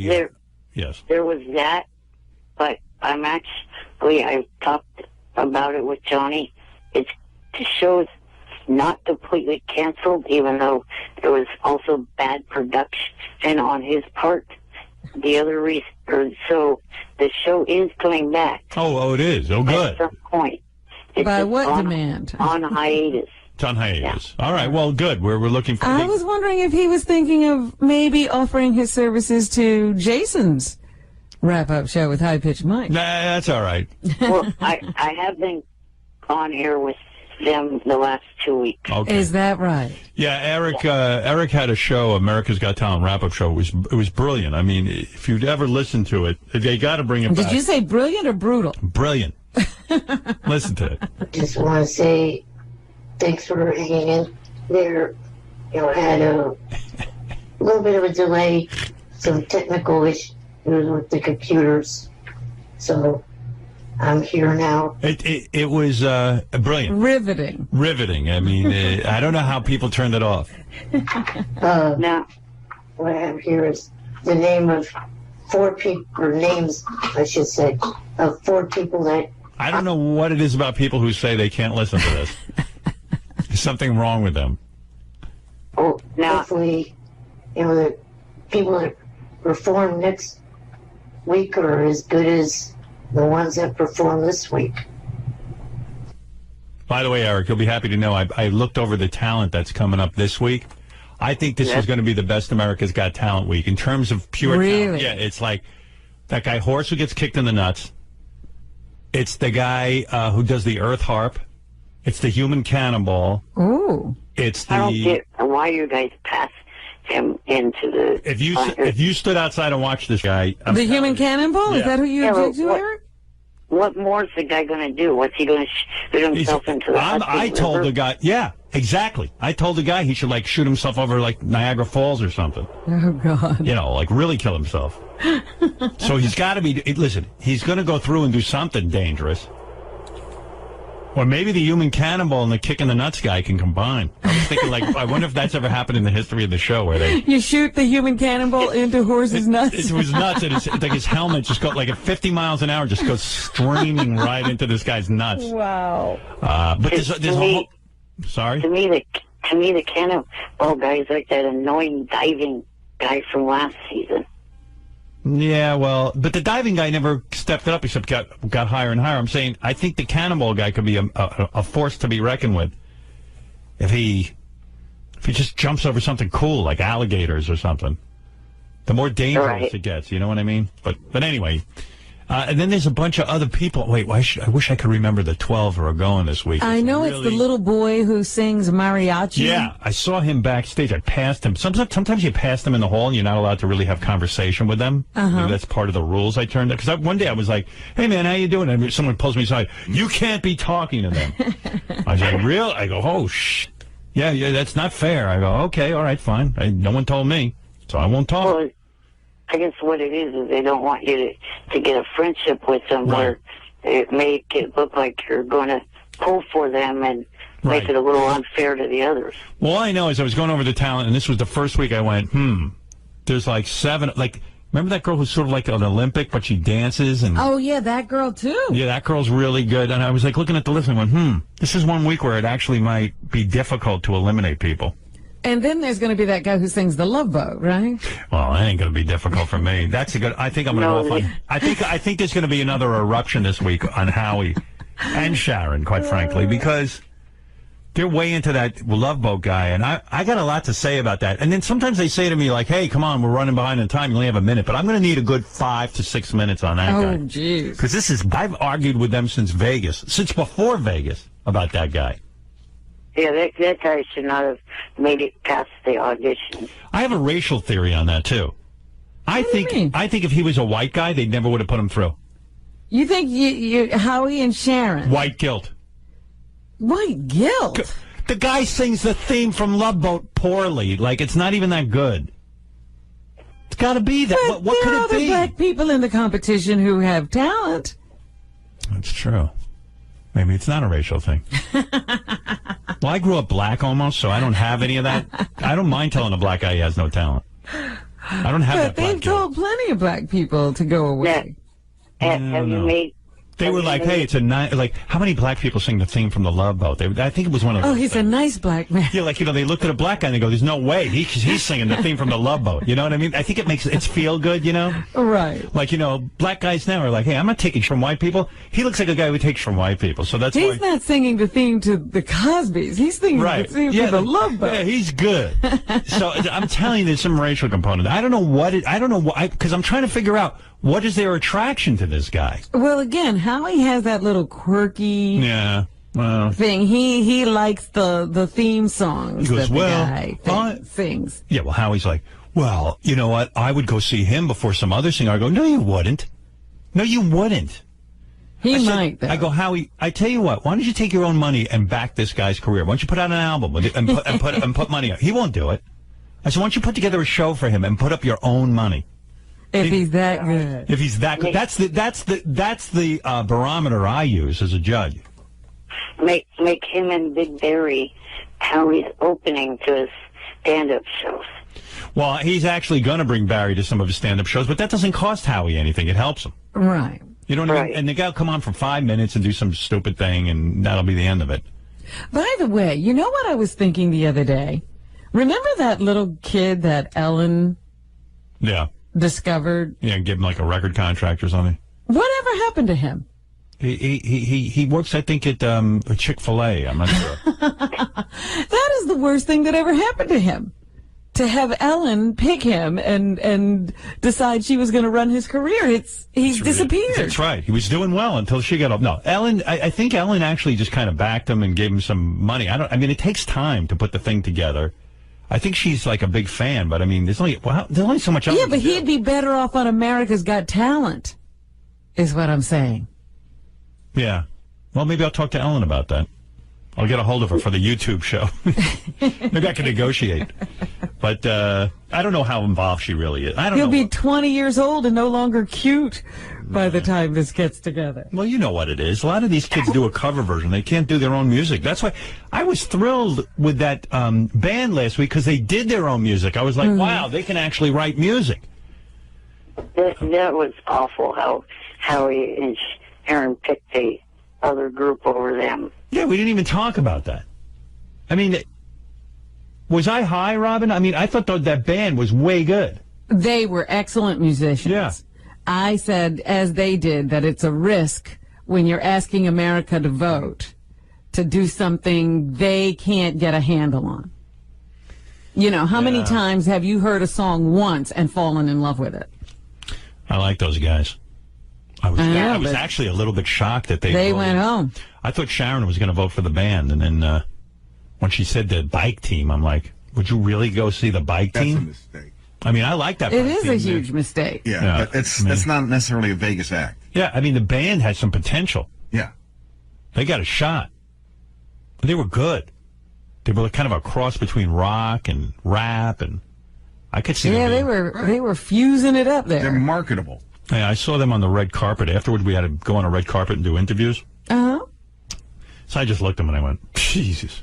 Just like that. And they went, yeah, we feel your love, or something like that. I don't know what it was. They were kind of bummed. Yeah, and you can't blame them. Yeah, they were like, what the f? Hey, they got to keep fighting the good fight. We got beaten out by a bunch of guys who ride a bicycle. Yeah, see, I'm still not understanding this whole bike riding thing. Well, I mean, I understand that they're athletes, but they had like chicks dancing in hot pants, guys riding bicycles, and I'm sitting there going, but my point is, am I going to pay $1 million for that act? No.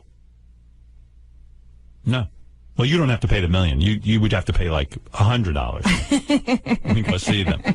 You don't have to pay $1 million. Well, I'm not even going to pay $100 to go see somebody ride a bike. I'm pretty good, and I wouldn't go see me for $1 million.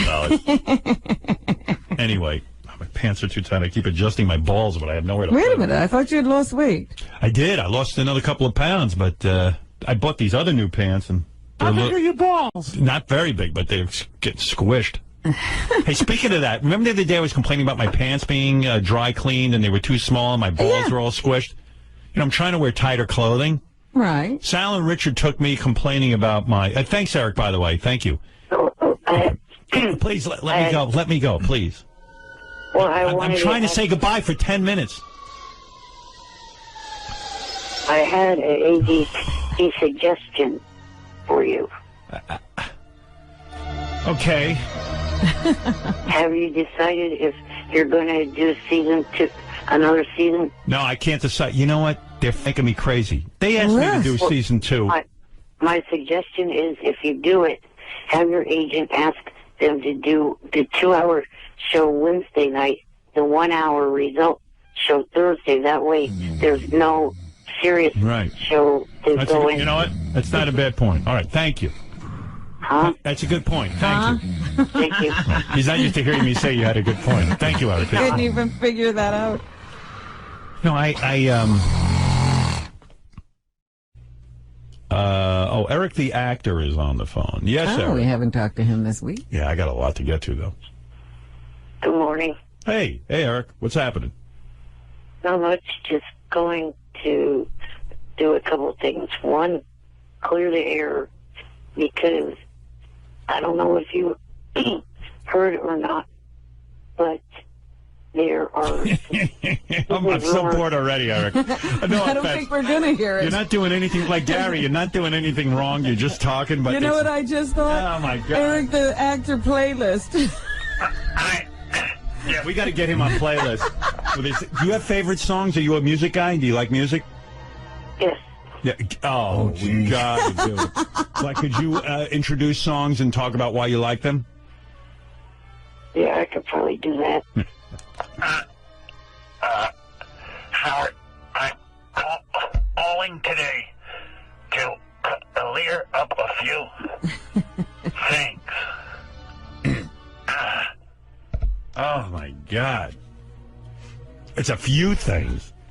It's not going to be just one thing. I need to clear the air. Oh. He's been calling in every day for like the last, I don't know, couple of days, and I haven't gotten to him, and I felt bad. I saw him up there.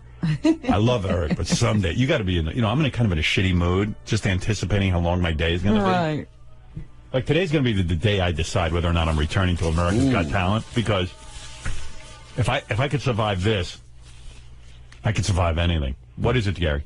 Do you want to know what Eric wants to talk about? Because Can you just do it fast? I can give it to you in 10 seconds, and then Eric, you can go from here. Apparently, because he's been emailing all of us a lot, somebody's been impersonating him on Twitter. Is it Twitter, Eric? Am I correct? No. Oh, what it is... I wish you knew. Somebody on Twitter is impersonating 2 radio DJs and saying that I've been calling into their show bad-mouthing Howard, bad-mouthing you, Gary. Oh, I know about this. Okay, stop. I know about this. Apology accepted. Yeah, Eric. It was reported to me that Eric was calling in other radio shows. And Eric wants to make clear today that it is not him. No, definitely not. Right. Okay. All right. See you later. Well, also wanted to say, after this weekend's Vegas trip, I'm going to start a drawing that I will send you in honor of Bianca. Oh, thank you. Very nice. By the way. He again, draws? Yeah, he draws. Yeah. He draws as well as he speaks. Eric was very nice to generously donate. Doesn't have a lot of money. Donate. In the name of Bianca to North Shore Animal League. And I got to tell you something. Our fans are spectacular. My wife wanted to call in today. I told her not to, but she was moved to tears over the outpouring of love. Really, really beautiful. I received a thank you card last week. She is sitting. She sits wrote in my you a house. thank you card. She wrote to Eric. She wrote to anyone who donated. She wrote a personal note, and it was like, wow, honey, what are you doing? I mean, she spends her entire day. She says, if somebody donates, how could I not thank them? That's sweet. She has no idea that in show business you don't give a shit. But she's not that type. And she wrote really nice notes. Yeah. She like, they weren't just like, hey, thanks a lot. Yeah. No. Yeah, it was not a form. I said, you got to love this woman. Well, I love her. She is. She's a saint. She's a saint. I don't deserve her. Believe me. But thank you, Eric, and thank you for doing that. Yeah. If you go to JD page 1 in the first column, apparently Eric, I think on his own, once did a country music countdown show. Oh, no. And we have clips of it. Oh, you're kidding. So this will probably turn me off to the idea of him. Oh, no, well, let's put it this way. If I got 10 songs on my show, the way he talks, he'd probably get 5 in. Right. And are they all country songs? Yeah, because he's really into country. Oh, is that what it's going to be, Eric? Could you ban country music from your list? Probably not. Yeah. Oh, come on. Don't you have wider taste loves than that? Taste than that? Let's hear some of this.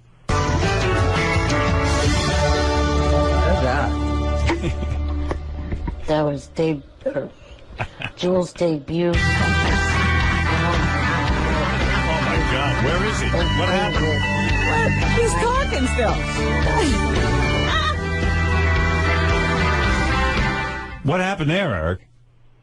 Well, I guess the next song's but a lot of DJs do that. They talk through the intro. But you can't hear you. They lower the music so you can hear the talking, then they push it up, Eric. Yeah. You got to be heard when you're doing the talk up. Right. I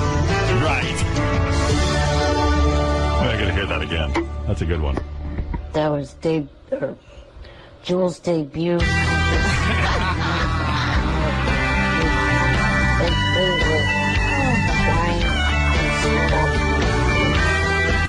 Eric, come on. That's the best. This is me you're talking to. Look at his favorites.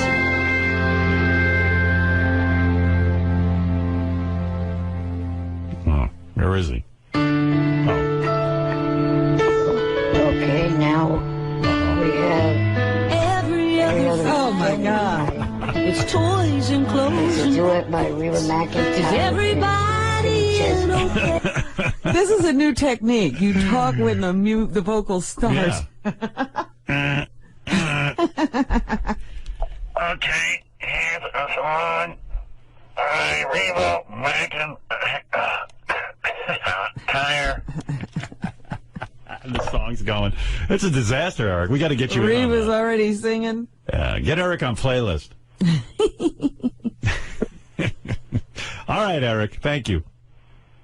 No problem. Later. Eric the actor, everybody. You know, I actually like the name Eric the actor better than Eric the midget. Yeah. I actually do. It means less. Yeah. It's like, it's insane. Eric the actor. Right. All right. Thanks, Eric. Talk to you later. Later. Bye for now. Red Rod.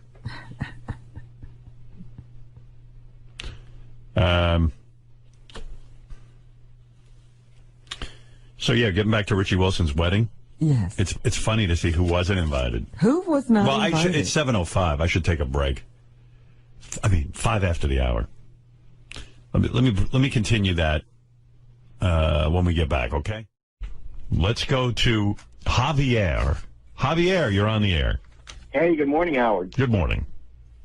You probably don't remember me. You interviewed me about a couple of years ago. I'm like the guy who knows everything about Eric the actor. Right. Anyways, today is the 10-year anniversary of Eric calling into the show, and is that right? How do you know that? Because it's dated September 19th, 2002. That's what I do. I mean, I know everything about Eric. Wow. So you're saying 10 years ago today, Eric the actor made his first phone call. He called in for the first time. He was angry at you because you were being mean to Kelly Clarkson. You were calling her fat and ugly, and obviously he had to call into her defense. Eric, did you know it's your 10th anniversary today? I've been emailing you for a couple days now about that. I see.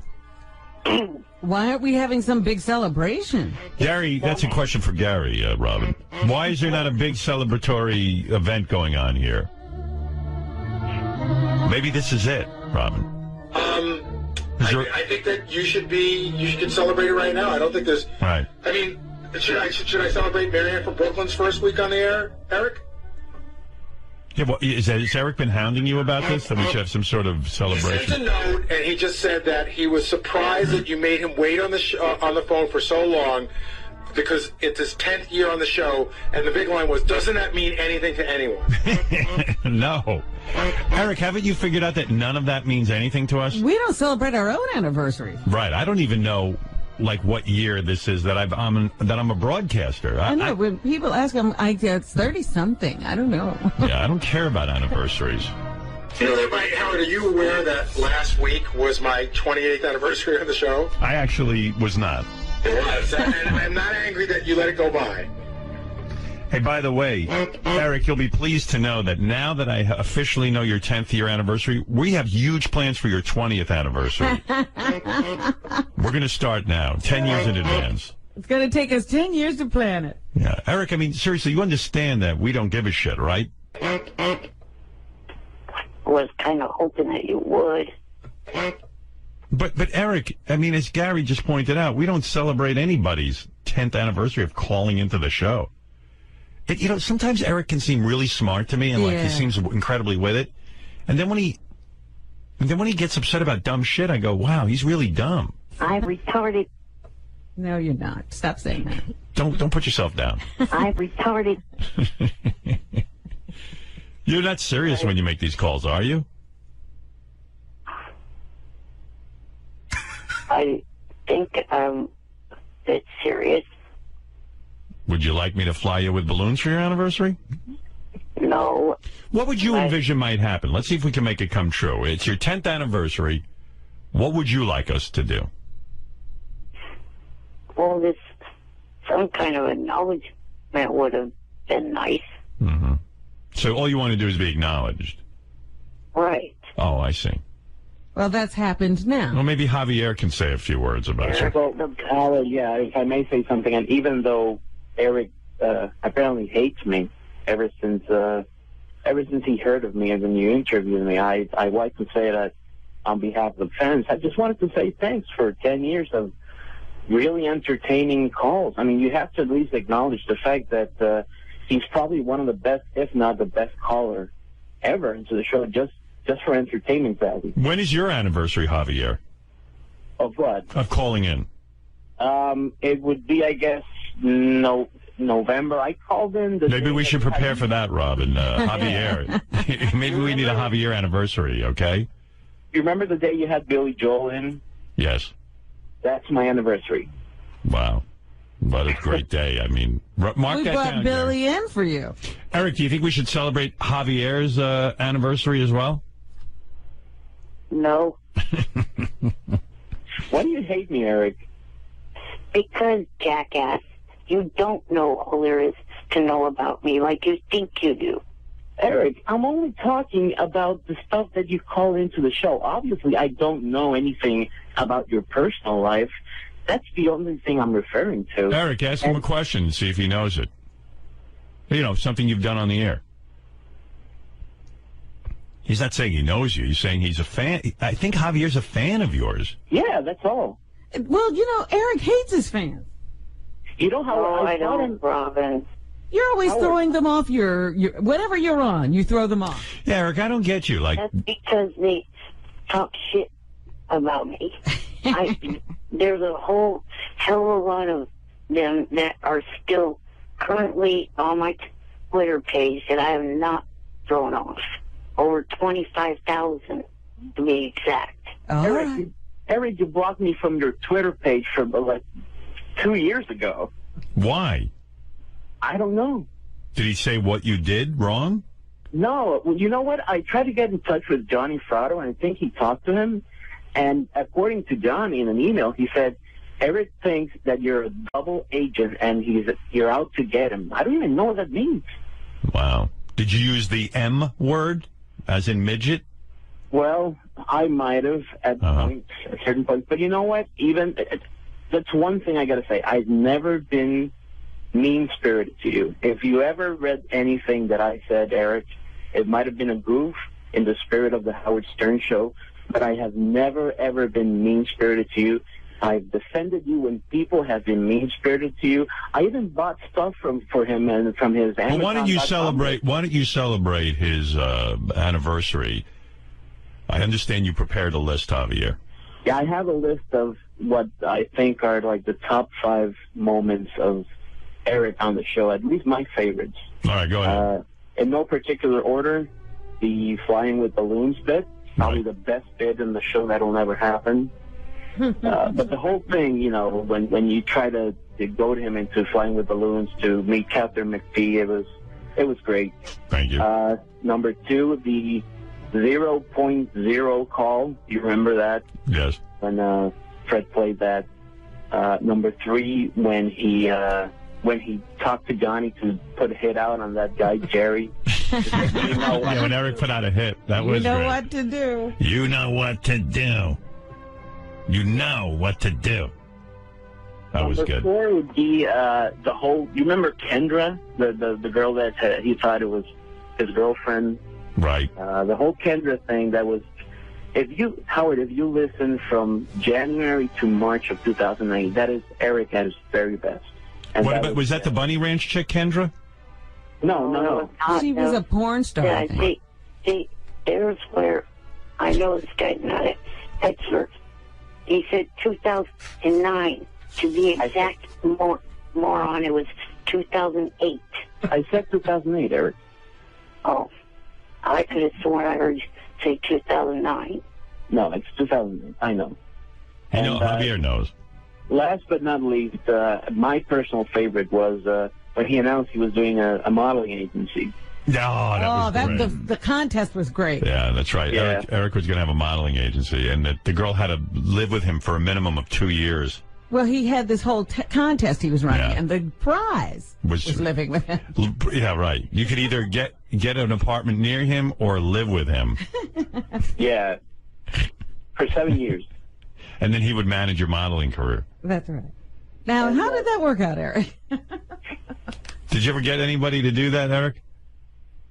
Tony and I ever did it. Oh. Right.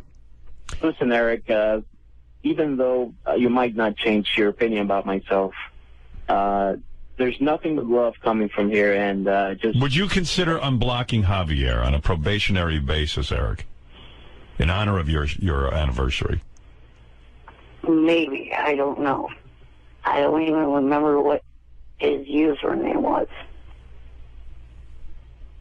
Javier, so I guess I could get in contact with Johnny again, and I can send him my information, and if he decides, then that would be great. And he even thought you were an idiot. Who, Johnny? Yes. Johnny was gracious to me. He was great. How about I play Fly Me with Balloons in honor of Eric's 10th anniversary? Would you like that? Here we go. Fly me with balloons so I can meet Catherine McVie. I'm a miserable midget who is only 2'3". I'm a grumpy dwarf with a 5-inch cock. Look at me, everybody! I'm the first flying Ewok. You know what, Javier? I was just thinking, you left out on your top 5 when Eric got that acting job and he was worried about werewolves in New Mexico.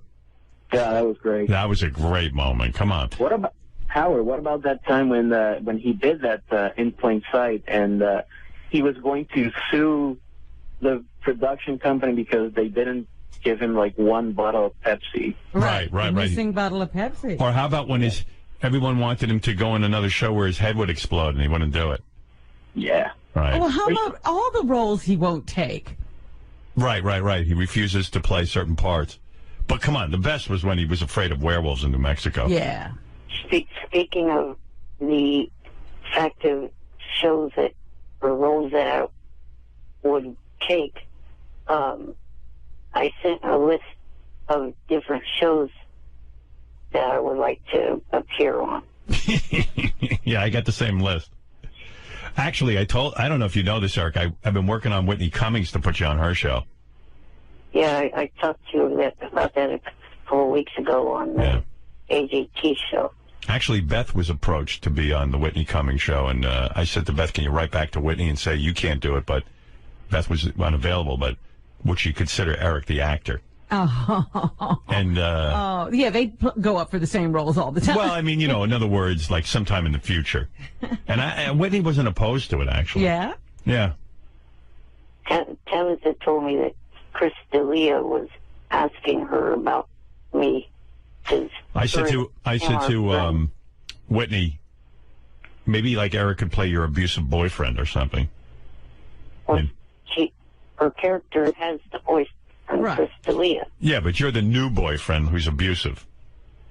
Or an old boyfriend who used to abuse her. Right. Yeah, you come back and like, and that's you still have that effect on her. Yeah, like whenever you're around her, she like just freaks out, but secretly she's still in love with you. Oh my God, I'd love to see that. That would be a great episode. Would Eric play a zombie in The Walking Dead? That's a good question. Wheelchair zombie? I've never watched that show. It's a good show. Great show. A lot of people do shows they've never watched when they're actors. Would you play a wheelchair zombie? No. He's no fun at all. That's where they got this sound for a buzzer. They heard Eric doing it. Sounds like the AGT buzzer. That is a no. Well, I'm going to work. What are your shows, real quick, what you want to be on? I don't think it's like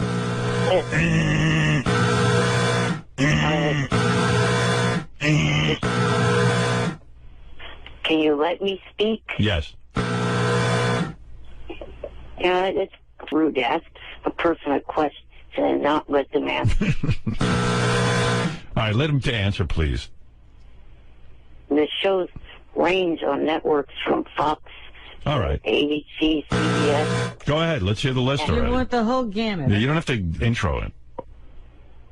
Well, Fox has got the new show, Ben and Kate.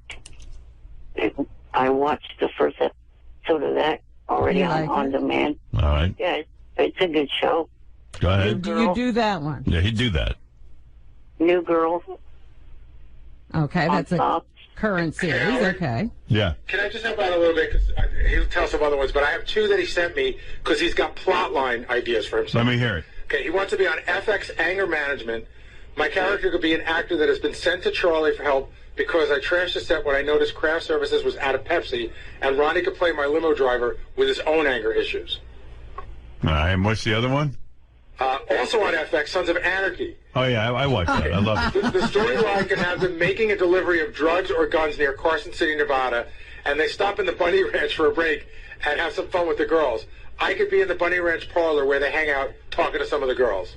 Oh, you just want to be at the Bunny Ranch. You want to know something? That's a pretty good plot line right there. I'd see that on Sons of Anarchy. But all Eric is an extra in it. No. He'd have some lines. He'd be there with the girls, and maybe, he'd be one of the... What he just said in his plot line, he'd be just sitting in the parlor with the girls. He'd be sitting there, and then he'd be like one of the Johns, and he kind of starts talking to one of the girls about some stuff, and maybe he interacts with one of the Sons of Anarchy. Well, now you're fleshing out the role. Eric didn't give himself a character or anything. And why would Sons of Anarchy... You know what would be good, though? What if Eric played like a like the Sons of Anarchy are on their bikes and they're riding down the highway and then they run over Eric like a speed bump, like a raccoon. Or somebody has Eric in a sidecar and it is detaches and goes down the highway. Yeah. I'm flying. I'd hang him from Ron Perlman's handlebars. His character can't ride anymore. I know he's having trouble. All right, anyway. Get back on that bike. I'll ride on Jax's bike. Hey, Jax, you're hot. All right. Well, listen, Eric. Congratulations on your 10th anniversary as a caller to the show. He didn't give us his full list of shows. Oh, please, Robin. You're killing me here. I'm always fascinated. Community and Parenthood are 2 more, but he had no plot lines for them. Community and Parenthood. All right. There you go, Robin. All right. Well, Ben and Katie wants to be on. And New Girl. I don't know what New he's Girl. supposed to play, yeah. No, maybe he plays a girl. Another girl. Would you ever be in drag for a role? No, I would not. Uh-huh. No. And what I would play on those 2 shows is a guy that the main female character of each show would be going out on a date with. Would you play a baby on Parenthood? Like a guy, let's say you're a guy or a criminal and you have to break in, like, so you go to a daycare center, you get in a crib, and you're sort of pretending to be a baby so that you can rob the place. No. Yeah, you're hard to write for. See, that to me would be a good show, like on Parenthood, they take the kid to like they're checking out some, I've never seen the show, but I would imagine there's young kids involved, and they go to the daycare center, and there in the daycare center is this baby. That's real nice that you've never seen a show when 2 of the people involved with it are big fans of your show. Who's on it? Dax. Oh. Dax Shepard, plus isn't Ron Howard a big fan of your show? Yeah. Well, I can't watch all the shows. I have so many fans, Eric. I can't watch all of their shows. You know. Hey, look at the way you treat your fans. Poor Javier can't even get on your Twitter. Don't criticize me. You're both the same. Well, you know, he doesn't have to like me. I still like him. It's okay, Eric. But, you know, that'd be a pretty good episode where, so Eric's in the, you know, he's in the, let's say, an orphanage or what, I don't know, like a daycare center. And like, at first they look at him and go, that one looks strange. And they're like, and he just goes, I have aging disease. I can't believe Eric doesn't want to be on Glee. Oh, hell no. Really? No? Sounds like it's right up your alley. I think he would love that. Not at all. Would you play one of those gay, like, chorus kids? Stop. Nope. You would never play gay. You would never play a gay character. Nope. The only shows that I would be on that have any gay type thing one would be the New Normal and Modern Family. I see. Would you be like a baby on Modern Family? No. In this kind of... Would you play a meth baby on Breaking Bad? Like, no? Like somebody had a big meth habit and you became the baby. And then all of a sudden, like the doctor, like they show her giving birth and everything, and then, oh my God, there's complications, and then all of a sudden they cut to like the baby coming out, and it's you. And they're like, look what meth did to the baby, and then they, you know, be like, it would be very, very anti-drug. It would be good. People would stop doing meth if they saw that.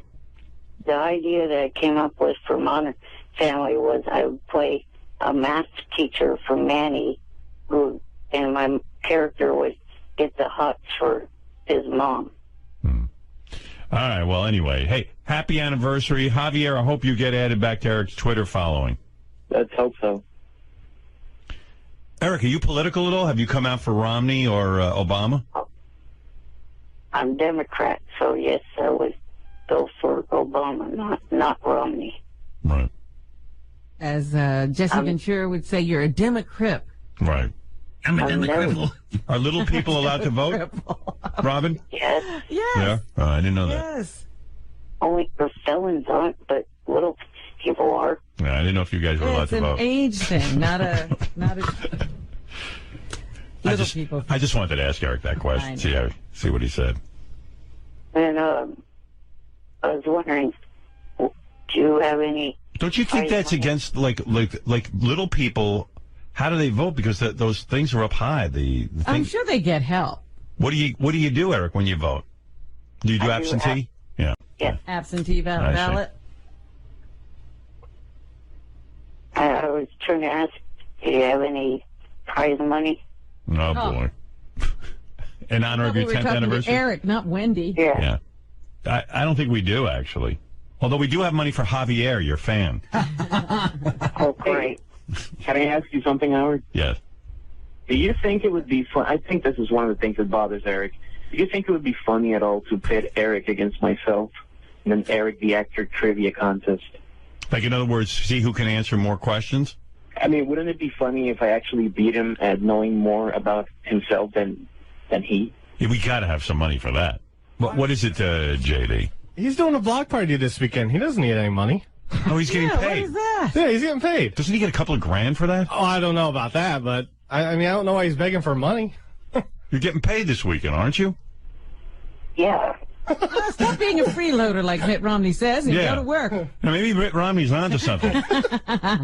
No wonder you're for Obama. You get your hand out.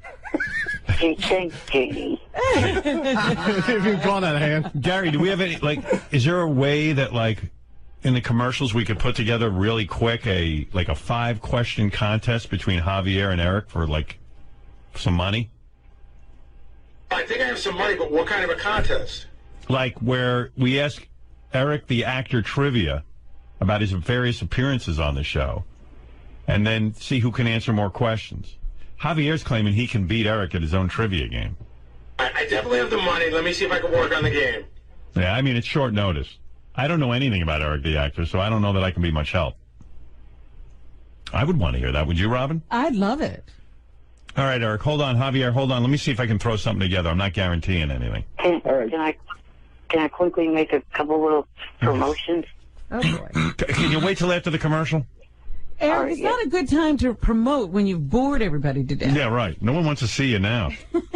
Hold on. If it wasn't for Javier, you wouldn't even be interested. Right. Hold on. Well, one of the things... Oh, my God. Hold on. I got a break. Already promoted. We're coming back after the commercial. What a great 10th anniversary this is. I think I just... Did you cut him off? No, I think he's still on hold. Javier, you're still there, right? Yeah, I'm here. Let me see if I can get you on hold. Oh, boy. Hold on. I think I might have hung up. You might have hung up on Javier, too? I don't know. I don't even know. All right, we'll be back right after these words. Hey, Gary, can you help me with this game for Eric the Actor? Yeah. I know we got bamboozled into this. Give me some prize money, and let's see if who wins. I think we only have 3 questions for the Eric the Actor game. Again, we had to do this at short notice. Eric, here's another one I know this. There's not that much information out there about Eric. All right. Do you want to do the questions or you want me to do them? You better do them because I can't read that. All right. Let me get these guys on the phone. There's Eric the Actor. Eric, you there? Yes. All right, let me get Javier. Javier, you there? Yep. All right, we're playing for $500 cash from Steven Singer Jewelers.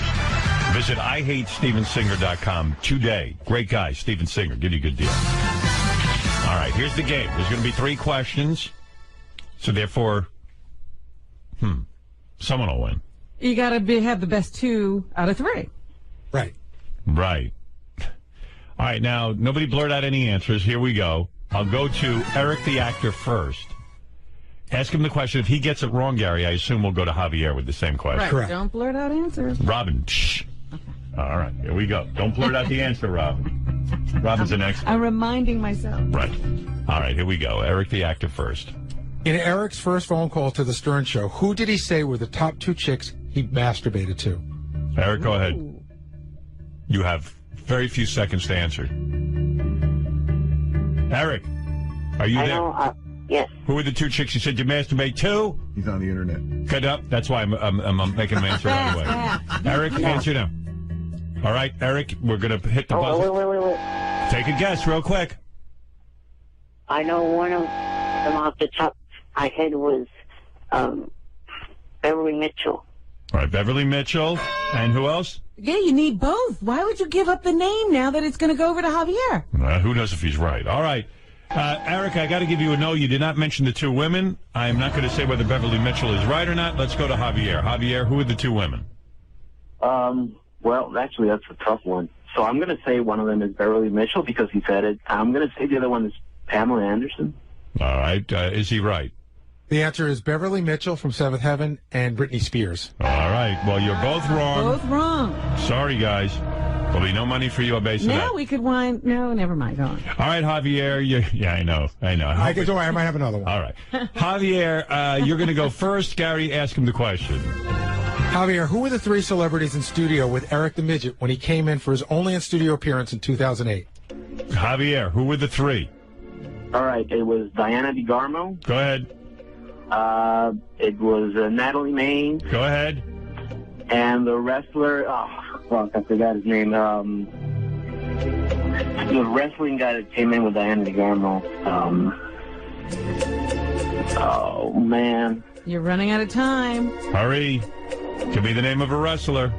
I can't remember the name of the guy. All right. Now we got to move it over to Eric. All right, let's go over to Eric. Eric, go ahead. Kurt Angle, Natalie Maines, and Diana DeGarmo. That is correct. All right. Javier had it. He just couldn't pull out. Won. I feel bad for Javier because he really had it. Yeah. But This is the game. And there you go. So 1 for Eric. And now the final question. If Javier ties up, Eric, you'll go first. You can put it away right here. Go ahead, Gary. What TV job did Eric turn down because he thought it was too satanic?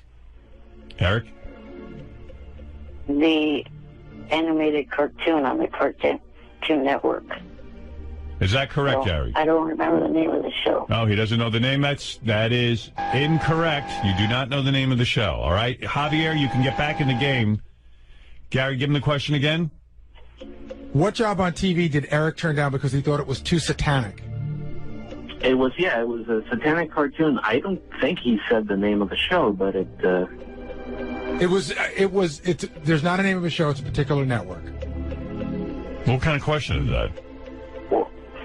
You want the name of the network, or you want the name of this network? The name of the network. Now we had to ask Eric again. We have to ask Eric again. Did you actually, Eric gave me the name of the network. Oh, so he answered the question? No, he didn't. He gave an answer. And it was incorrect? Wasn't correct. Okay. Oh, okay. Gary, this is a horrible game. He might have been correct. I don't. Sal was involved. He may. I have an answer here, and I don't know. Wait a second. You trusted Sal to make the game? You gave me 4 minutes. All right. Sal and Richard put this game together. No wonder this is going so badly. Oh my God! They're two retarded people put the game together. It was very quick. What? Wait, we're not at a tie yet. Okay, Sal, you idiot! Which channel? That was correct. It was a satanic cartoon on the Cartoon Network. Is the Cartoon Network correct, Sal? It's not. Sal says it's not correct. is it a particular show? It's called Adult Swim. Adult Swim is correct. Cartoon Network, you moron. Well, evidently Adult Swim is right. Cartoon Network. Gary, I think the game is. It's the answer is Adult Swim. I don't know what Adult Swim is on. That's a question. Well, no, it's a answer. Oh, you know what? I knew I shouldn't have gotten involved in this game. Even when Eric said he needed money, I should have just hung up. I agree. I hate Sal. I hate Eric. And I hate Javier now.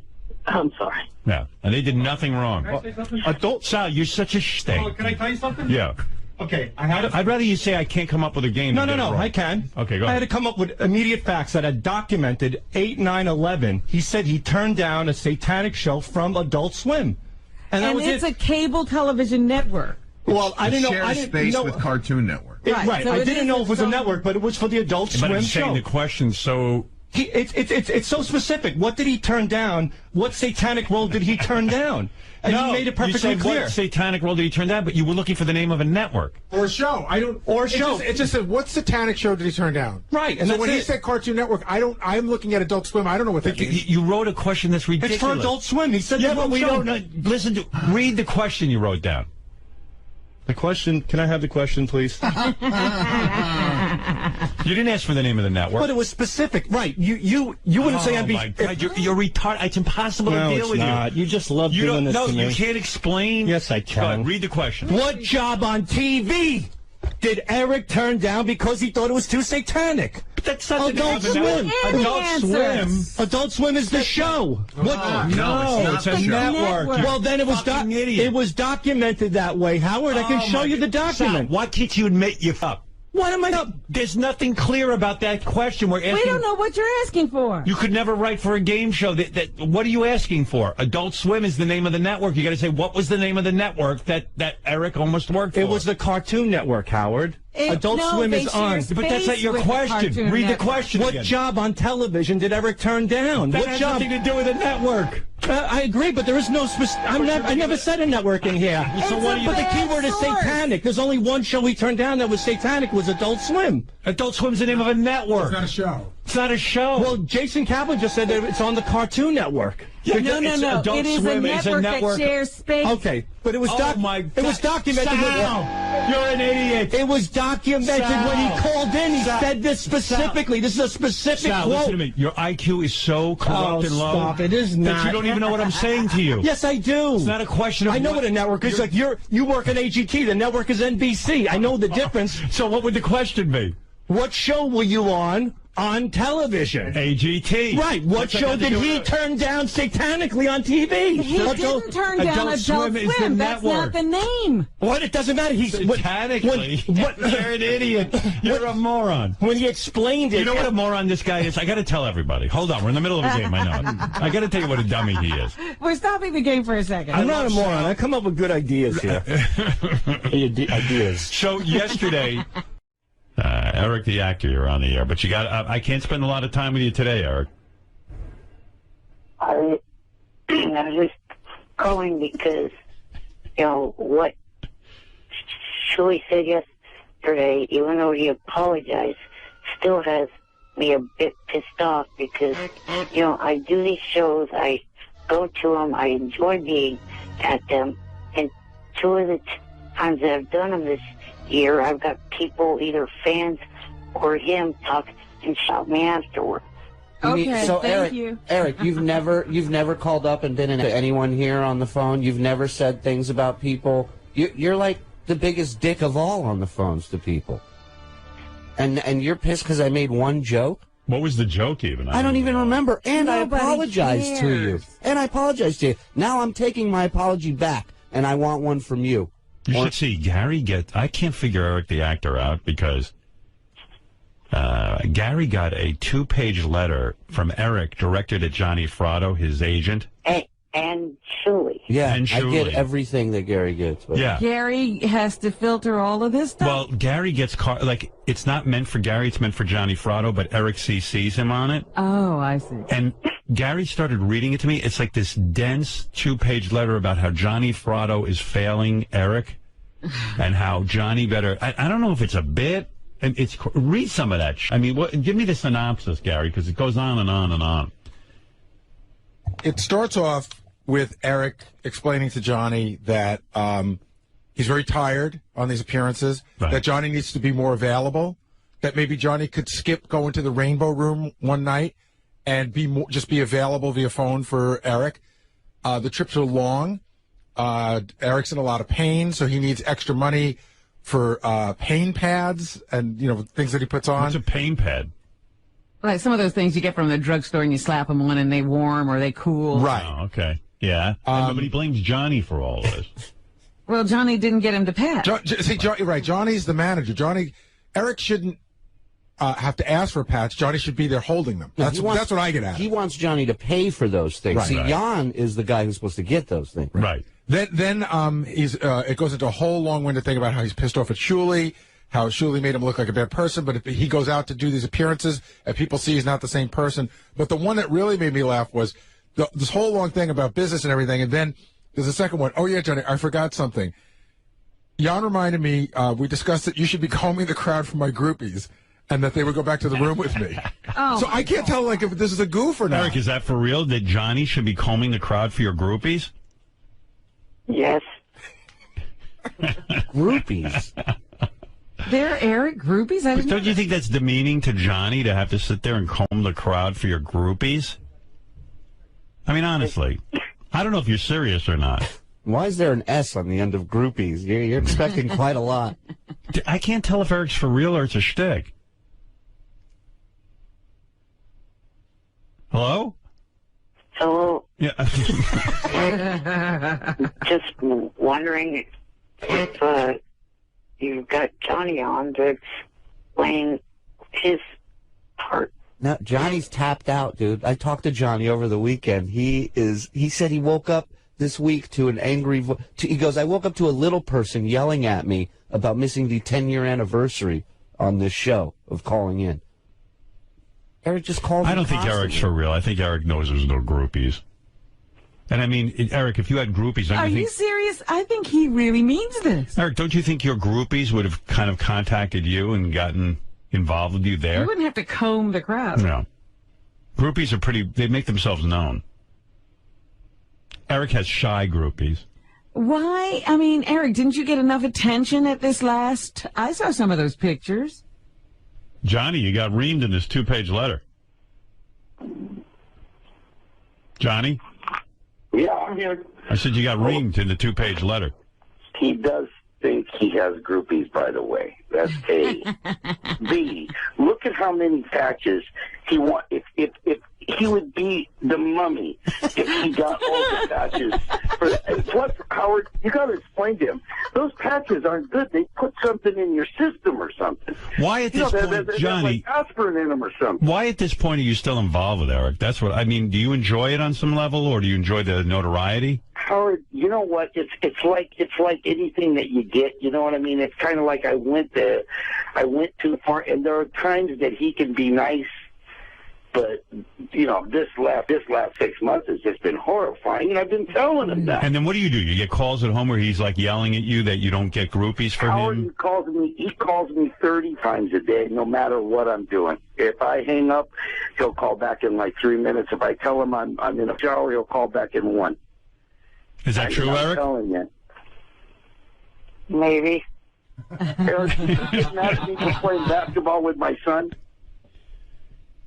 You said you were playing basketball with your son, and Eric just kept... I was playing basketball with my son, and Eric says I should be working on his stuff instead of playing basketball with my son. Does Eric understand there's no money in working for him?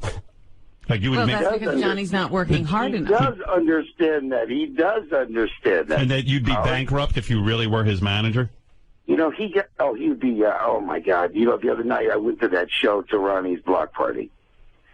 And he tried to put me to work. First he invites me, and I told him, Eric, I can't spend a lot of time there. I'm going to stop and I'm say hello to you, and I'd like to see Ronnie and all of that. It was a wonderful turnout, a great show. And he started on me right away. I mean, that second, you know, talking about groupies. I thought we were just talking about groupies. I wasn't aware that we were talking about his groupies. Yeah, I thought we were talking about Led Zeppelin and shit like that. So maybe what he wants you to do is pressure a few girls into sleeping with him. Yeah. There wouldn't have been any need for groupies if you had shown up with the 2 people that you said you were going to show up with. What's that all about? He wants the 2 porn stars that were at the Viper Room. Right. Well, no, one was there, the other wasn't. Well, so if you had showed up with... I think they killed themselves. I mean, Eric... If he had showed up with the Viper Room girls, he wouldn't have needed groupies. Right. Yeah. So he was all ready for girls. So, Eric, you were disappointed that Johnny showed up without the Viper Room girls because that might have been for you. I was hoping. Yeah. But you blame Eric Johnny. had got himself all ready. But you know, Johnny's not a pimp. He can't just get women to sleep with you. You understand that? No. Yeah. All right. He doesn't get that, Howard. You really need to push that issue there. Yeah. Because he doesn't get it. I mean, Howard, I'm going to tell you something about Ronnie's voice, okay? Yeah. I don't know what the he did to his voice, but that night at the block party, he gets so loud. Yeah. I mean, there's like 1,000 people there. He doesn't even need the microphone. I know it's unreal. And it's like that woman on Austin Powers when he screams. You know, like you cringe. Yeah, no, it gets real squealy. It's really weird. Yeah, it's bad. Hearing. I think he's got a problem with his hearing. It's unreal. All right, hey, guys, I got to go anyway. I got to get Sour Shoe set up. He's going to be the house band and all of that. All right, Eric? I can't get into all this now. Okay. Yeah, tell him, Howard, I'm not a pimp. Get me out of the pimp business. Yeah, I think he gets it now. No hitman, no pimp. All right, Eric, good luck. And Shirley apologizes. All right, bye. He's giving Johnny all the vices. Bye, Eric. Bye. Yeah. Get me women. And we get involved because we get all the emails back and forth between those two, and it's really hysterical. But it's almost to the point that you don't believe it, you know, like it really I feel sad that, you know, he went out there expecting not only to see all the guys and to meet fans, he expected to get laid. All right. Idiot. There's a whole bunch of shit I want to talk about. I do want to get to some phone calls, and I see it's almost 9 o'clock already. Time do fly, doesn't it? I know. We've hardly talked to anybody. We haven't talked to anybody. We talked to Balls, I think, and somebody named Nick, as I recall. Eric, the actor's on the phone, but it's getting fatiguing. He's like... What does he want? I feel bad not picking him up every time, but I can't pick him. Eric, every time I go to the phone, you're there. It's like... And then if I don't pick up, I get all these emails. You don't pick up my phone. And... Eric, you there? Yes. Yeah. I'm calling because of the fact that you shut me down last week when I was trying to request something. Yeah, I know. It's just sometimes it takes so long, you know. Like sometimes I have time to talk to you, but sometimes I don't. And you don't seem to get that I'm doing a show and I have a pace to the show. And I don't know. It's just difficult. It would take a retard not to realize that you're doing a show. I realize you're doing the show, jackass. No, you don't, because then you write letters that I you know, if I keep you on for 5 minutes, you're like, I only got 5 minutes and I have many things to say. You don't get that I do a show. So then you are a jackass. No, I get it. We sound then like why are you upset if you get it? Because I get constantly asked by people on Twitter and on Facebook, have you called in today? People that want to hear me on, regardless if you think they do or not. Yeah, but Twitter and Facebook, I don't care what people say on there. They're just... They're your fans, you idiot. Yeah, but I don't do the show by the 5 people who like you. Why am I explaining myself to him? How would he ever understand? When he gets a show to do, he does the world's worst show. Anyway, what can I do for you, Eric?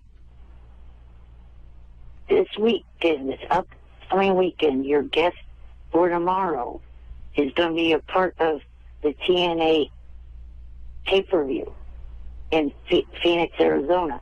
Right. I would like to be there at that pay-per-view, and I would like to have had Howard TV cover it, me being there, and I would have liked to have interviewed the wrestlers and the female and male wrestlers.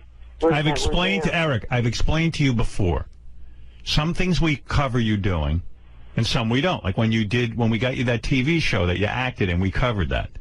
One of your worst appearances, it's usually when you're interviewing people. You don't ask controversial questions. You don't even ask interesting questions. Yeah, you don't. When we write outrageous questions about people's lives and stuff, you won't ask them. It's boring, and we can't use the material, and it's too much for our budget to go out and cover you if it's going to be that bad. I've explained that.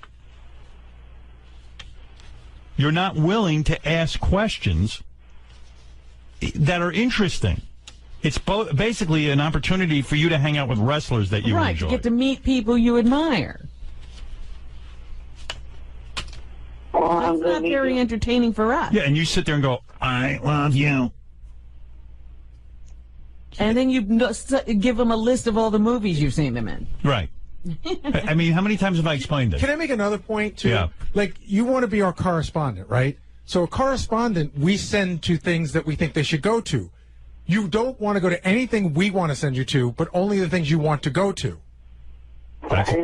That's a good point.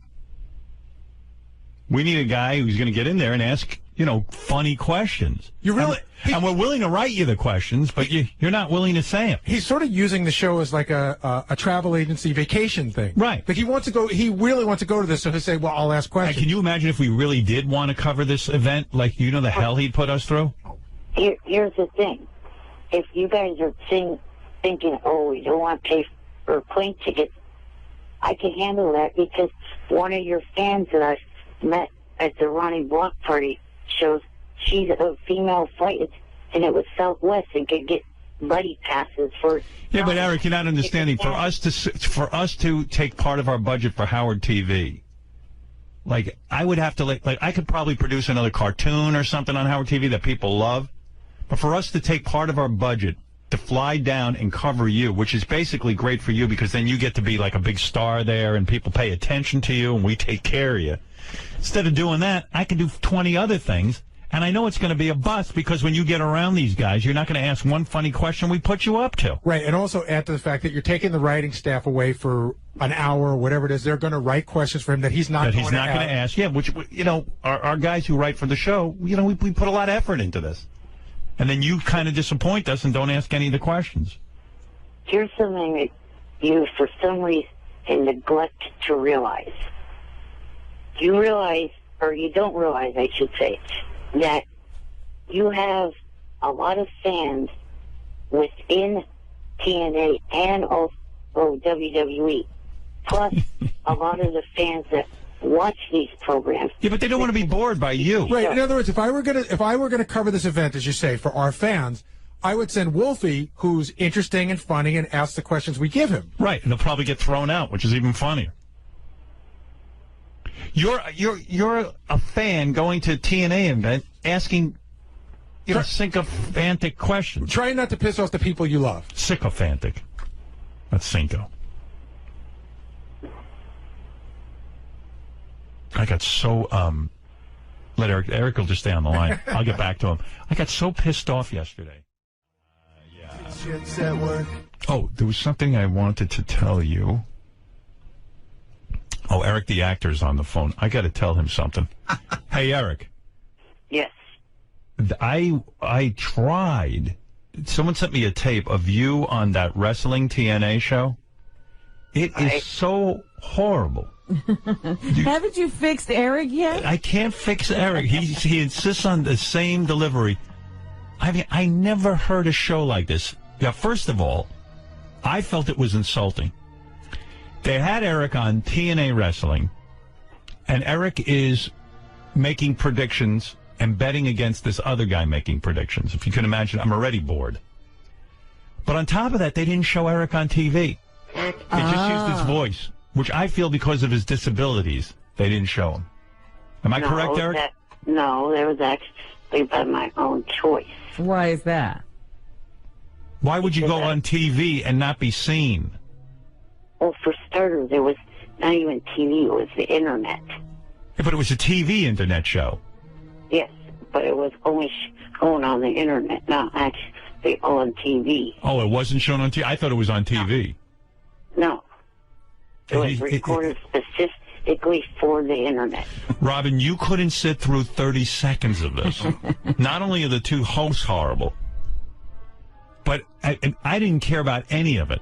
I mean, I defy you to stay awake during this. Do you like insulting your fans? Do I like insulting my fans? Who am I insulting? The two hosts.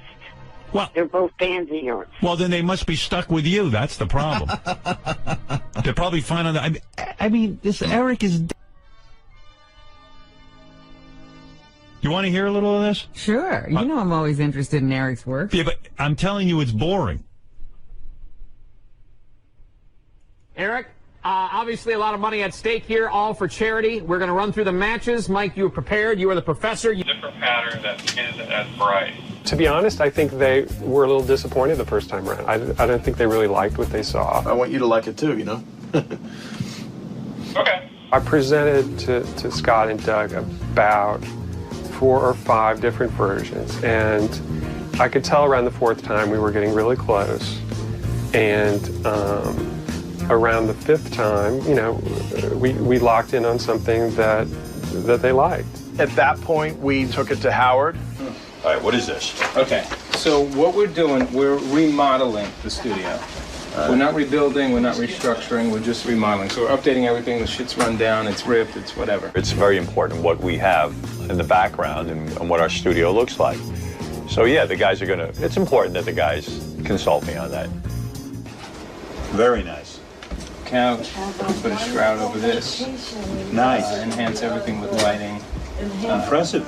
Yeah. We knew what we were going to present to him was something he would like, and sure enough, you know, in about a minute after seeing it, he really didn't have much to say except, looks good, let's do it. No, it's fine. I love it. I really do. It's a good job. Good. The way it works is the set designer, like a architect, puts everything on paper. They don't physically do the fabricating of the set. And for that, James worked with a company we work with for a long, long time here at the Stern Show, Showman Fabricators, and a good friend of ours, Mark Viola, who we've known for years and years. He's pretty much built every set we've done. I was asked to come in, look at some of the areas that they wanted to upgrade. This way we can talk budget, what's feasible, time-wise, money-wise. The big bang for your buck is going to be behind Howard. And that, to be honest. Yes. I mean, when I see this, that sign and the... Right. And then how do we hide Benji the best? We really want to hide Benji? I love Benji. We're building I don't want to hide you. We're building a Benji wall then. So Robin's booth is, again, just material. We're painting the baseboard, right, and the chair rail. Yeah, and the door. Right. So this comes off, and now you replace it with two 30, I think they're 35-pound monitors. Yeah. Whatever you wrap it with. 55 is 35 pounds? Yeah. Enough. Holy shit. Yeah. That's simple. It's not. How deep are those letters? 2 inches? No, the letters themselves don't have thickness. What's your turnaround time for what he has proposed here? You need to fabricate it? A couple of weeks? Not even. Yeah, a couple weeks. Yeah. I need a couple weeks. Then once the budget is agreed upon and the proposals are signed, we start construction.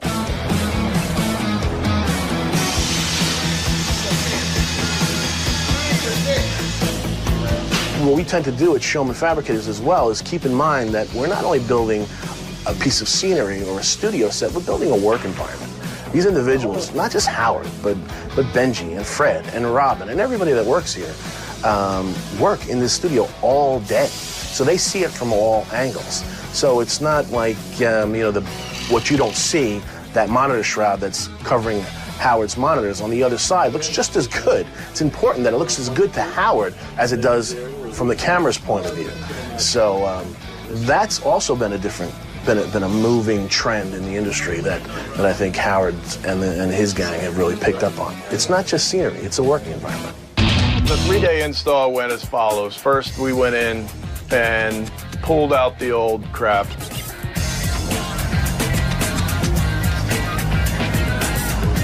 Go all the way around the corner. eBay. When we were pulling off some of the panels off the old walls, there's an entry door to access the windows. It's an access panel. So we open up the crawl space, and sure enough, there's a box, and there's like a pillow and a blanket and some other stuff. And we were just like, Benji sleeps back here. That's pretty outrageous. Can you imagine if the whole 5 years he's been sleeping here, like, he doesn't really have an apartment? I gotta tell Will. I've always been very intrigued by like secret spaces and like maximizing spaces, and it was kind of neat to have like my own little secret hiding space within here. Look back here, Joe. See, it goes all the way back. Everyone has a spot. Sometimes I'm here, and Artie used to be up there, and then Howard used to be over Artie there. came back here? Yeah, we all did. And Howard slept back here too? Yeah. It's nice back here. It was our secret little spot. I went there one day, and Benji opened it up, and he wanted to show it to me, and I swear to God, I get the creepiest feeling that Benji could, like, push me in it, shut the door, and I'd be in there, you know, I could die in there. I always thought it'd be funny, like, if Howard started yelling, I'd get real mad and just say, fuck it, I'm leaving. And just, like, disappear behind the walls. And just, like, and everyone like, where the fuck is he? And just, like, go behind the walls and, like, no one, you know, it would look like I just disappeared. Benji is a truly bizarre person. I used to think he was trying to be bizarre, but now I just believe he's bizarre. Once the space was clean enough, the fabricating people went in and started building stuff. To do a set, I mean, it really takes a lot of people, and we did. We had people from graphics to lighting to design all working together at once, and we did a good job.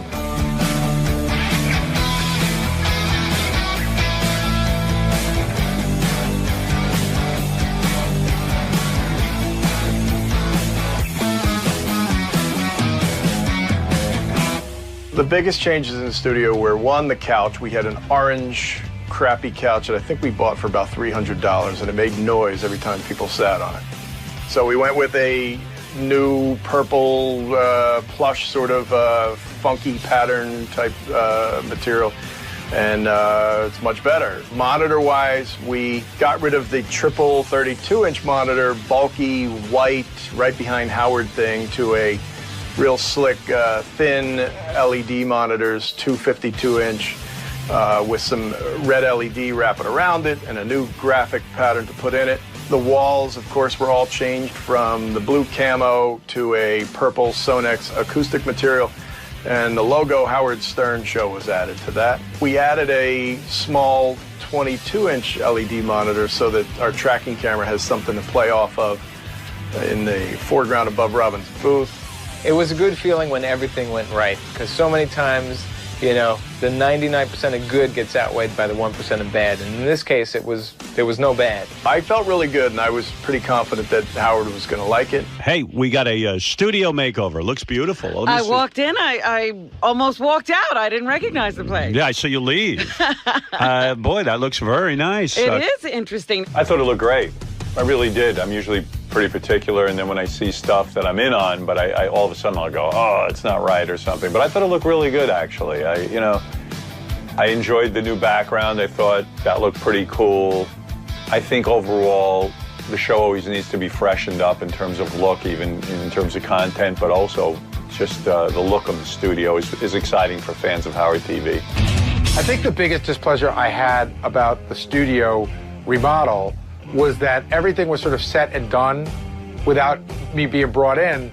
I hate this. They took away my whole fucking desk. Oh. The whole I just think it's weird that, like, they came to me on Friday and they said, oh, we're doing this thing, but don't worry, we left you a little space, instead of, hey, we're going to design. Why don't you come into the design process and see what works for you? So I have no room here now anymore. It's just one of those stupid things. That's not good. Gary claims that he was not brought into the loop on this whole thing, but that's not exactly true. We showed Gary the same rendering, and he didn't pick up on the one thing that he was ultimately going to be not happy with, which was the monitor shroud. But I should be involved on paper in anything that involves me. I think it would have looked, I think you would have been fine with it, because physically, that was in mind. One way or the other. What my point is, one way or the other. We can tweak it, we can come back and have this. But my point is, one way that if you're going to touch my space, just include me in the process. In the sketches, which we thought, and I thought specifically, were to scale, they weren't, and they showed a piece of paper where Gary puts his papers, and it looked like there was plenty of room that wouldn't be a factor.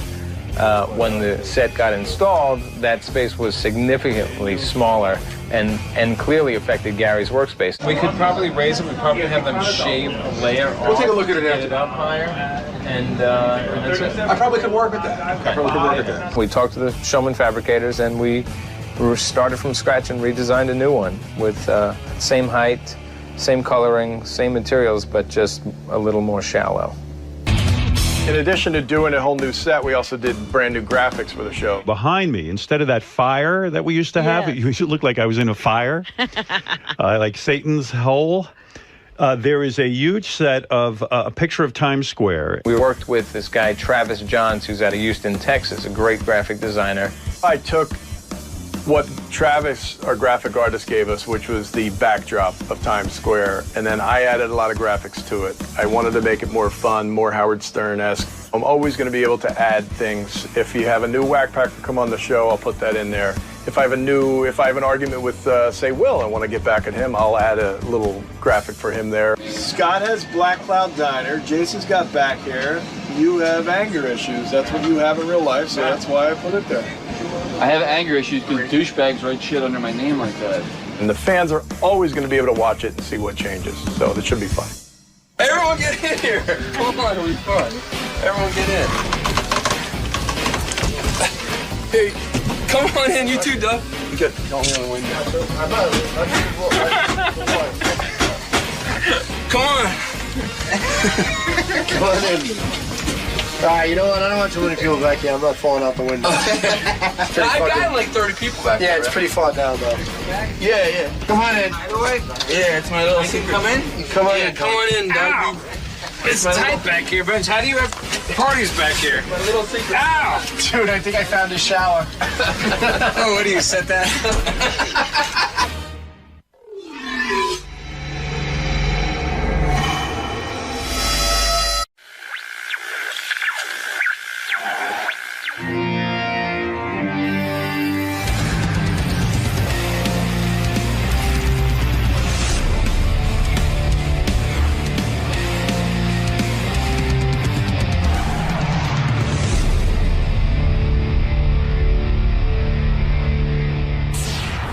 Hey, what's up, Dave? How you doing, man? Good morning, man.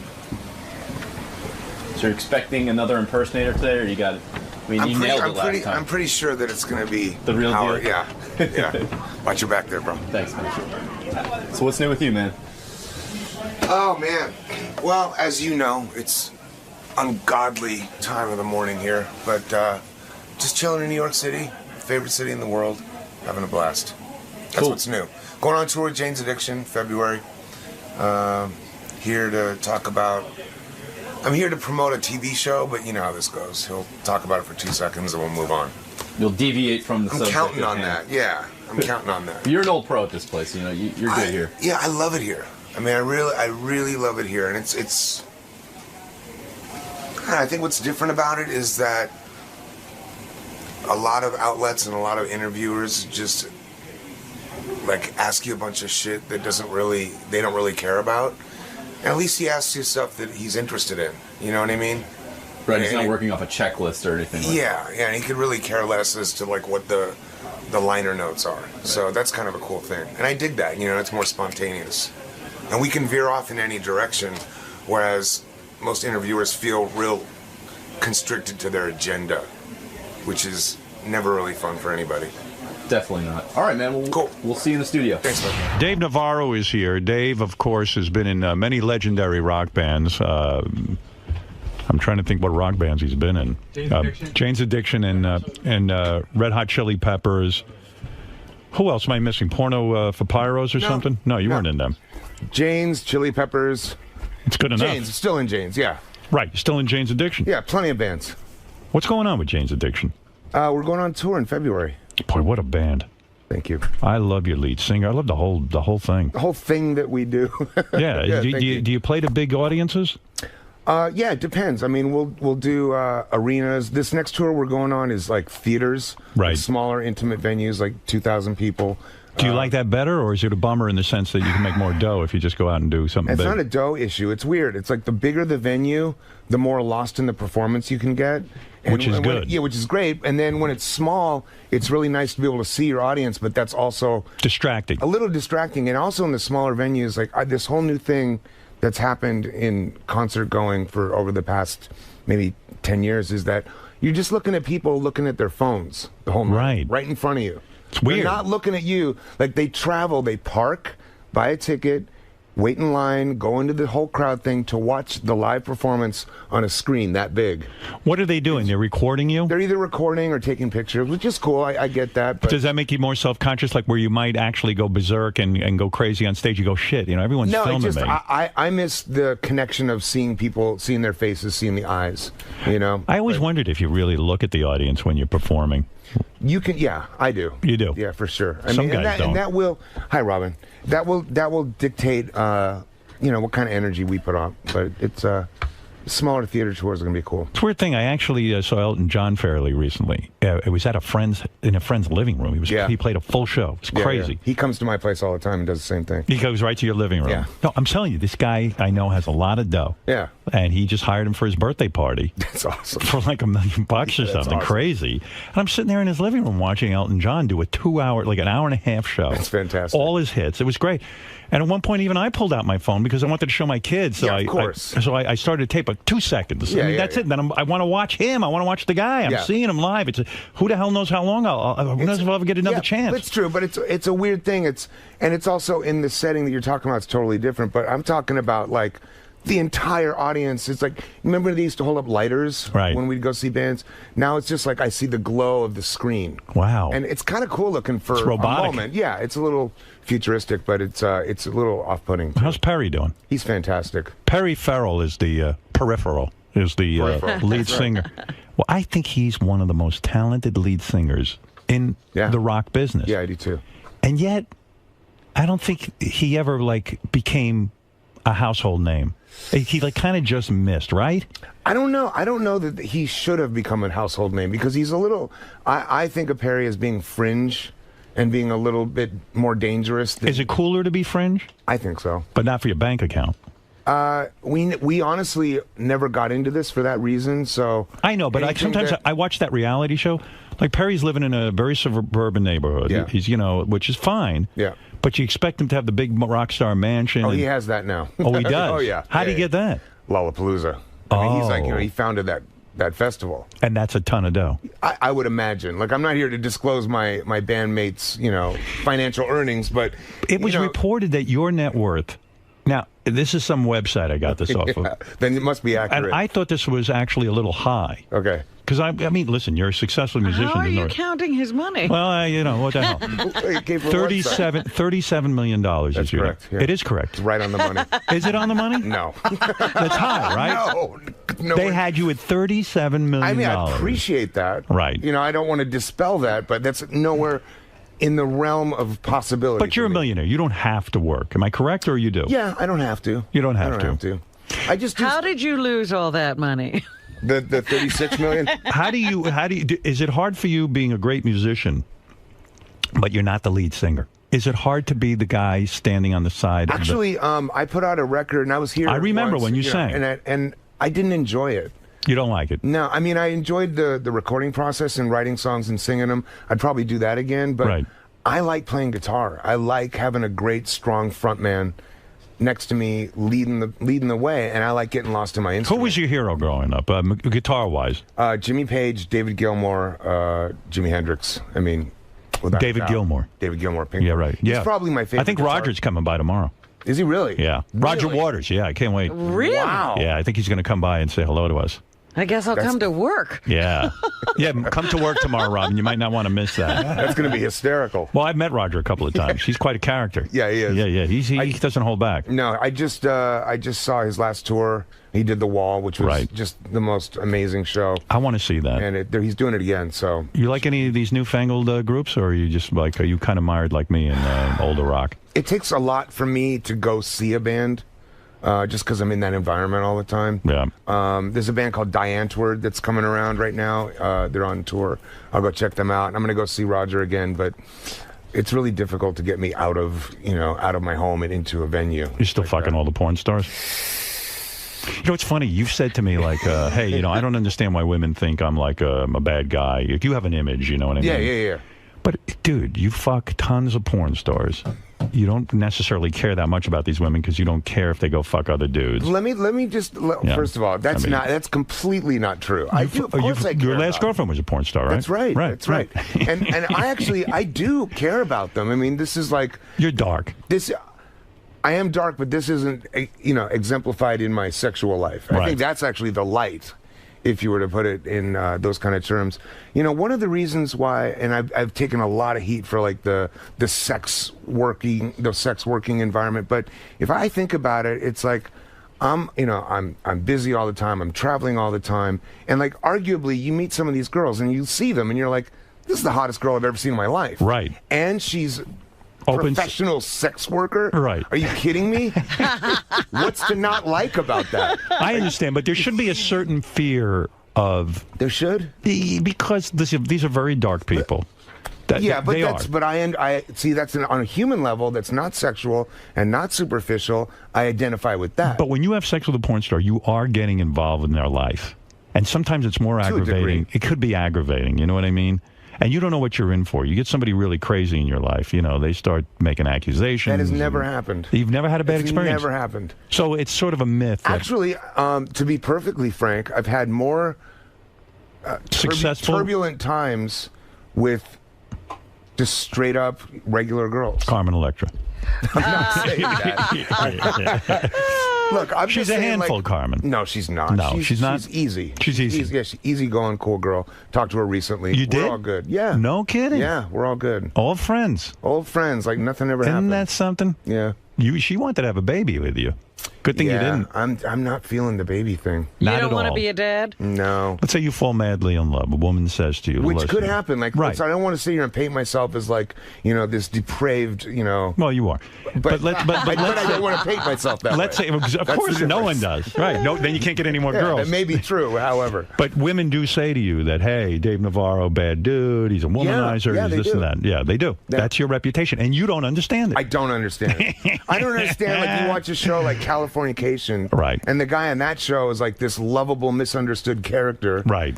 And everybody loves him, but I'm like this bad, you know. Well, you know what it is? I think women see you. You're a handsome guy. You got a great job. You know, you've got what's considered the primo job in America. You're a rock star, and they see you, and they'd like to see you be the better man and be more committed to a woman and not fuck some But I've anybody. done that. Right, and it doesn't work for you. I don't like it.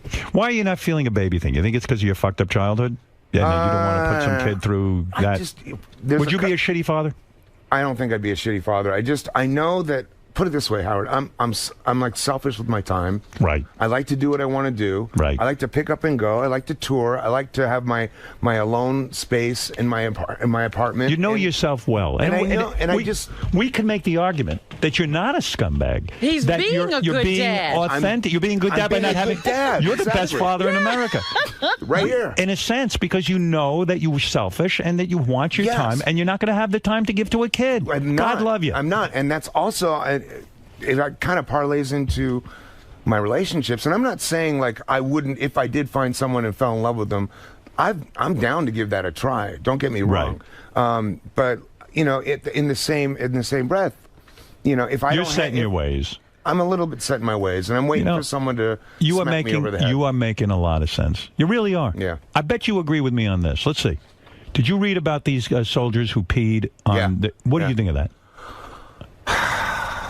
Man. Soldiers peed on I think. On dead Taliban members. Can I say something? I don't know if you heard me earlier. I didn't, and maybe I should chime in before you tell me. Go ahead. Because then whatever you say, I'm more likely to agree with that. Right. Let's hear exactly your what I think. opinion. Go yes. ahead. Go ahead, Dave. Here's Dave Navarro, who knows something about war. I don't know anything about war, and He's a warrior. But that's the thing. I don't know anything about war. Right. So I think that if you take a still picture and put it up on the internet, it's shocking and appalling and horrific. Right. And it's something that turns the stomach and the inhumanity and so forth. Having said that, go ahead. I have no fucking idea what's going on over there. Yeah, that's right. And I don't presume to know. Right. So I'm going to tell you what's going on over there. Yeah, explain, please. Okay. Because he's been there. No, but I saw a movie about it. But Let me tell you what's going on. What is your thinking on that? You're a 19-year-old kid.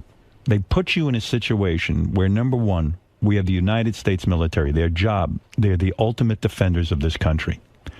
We've come out of a situation. This is all born out of, we were attacked. They blew up the World Trade Center. I know. A young, brave man goes over there. He's watching his buddies getting blown up. This is a reality. He's at war with an enemy that will drive a truck by, say hello, and blow off his legs and kill him. Now, all of a sudden, you're fighting a guy. He's shooting bullets at you. You're shooting back. A couple of your buddies die. You get done with an intense battle. Your life is actually still yours. You're alive. You came out of it without a scratch. You're fucking crazed. You're scared out of your mind, but you've defended this country. You take out your cock and you piss on the enemy. You know what? So what? That's war. World War II fighting Germans. What do you think we did to them? In Vietnam, we cut off their ears. You got to get worked up. It's your life or their life. You killed the guy. What do you care about pissing on him? You put it that way. I'm surprised they only urinated on him. Exactly. You know what I'm saying? That's right. And right, Robin? I hear what you're saying. Thank you. You know what? I still think that we have to always strive to be My better. friend, I don't mean to bring up a negative subject, but we've talked about it. Yeah. Your mother was murdered. That's right. Would you piss on the guy who murdered your mother? More than likely. Okay. Yeah. Now you Yeah, understand. yeah. Now you understand. What is the difference? Well, like, what I'm saying... Let's all pee now. Whip out your cock. Who are we going to do it on? I'm Benji. Who else? It's an interesting topic, and I hadn't thought about it. I didn't hear what you said about it earlier, but... I saw the photos, they blasted all over the internet, and my first reaction was like, wow, that's really fucked up. I can't believe that our guys are doing this. But and you hit it on the head. You're looking at an isolated picture. Exactly. And then I thought about it, and I was like, what you're saying, I don't have any concept of what these guys are doing. And neither do I, but I've seen movies.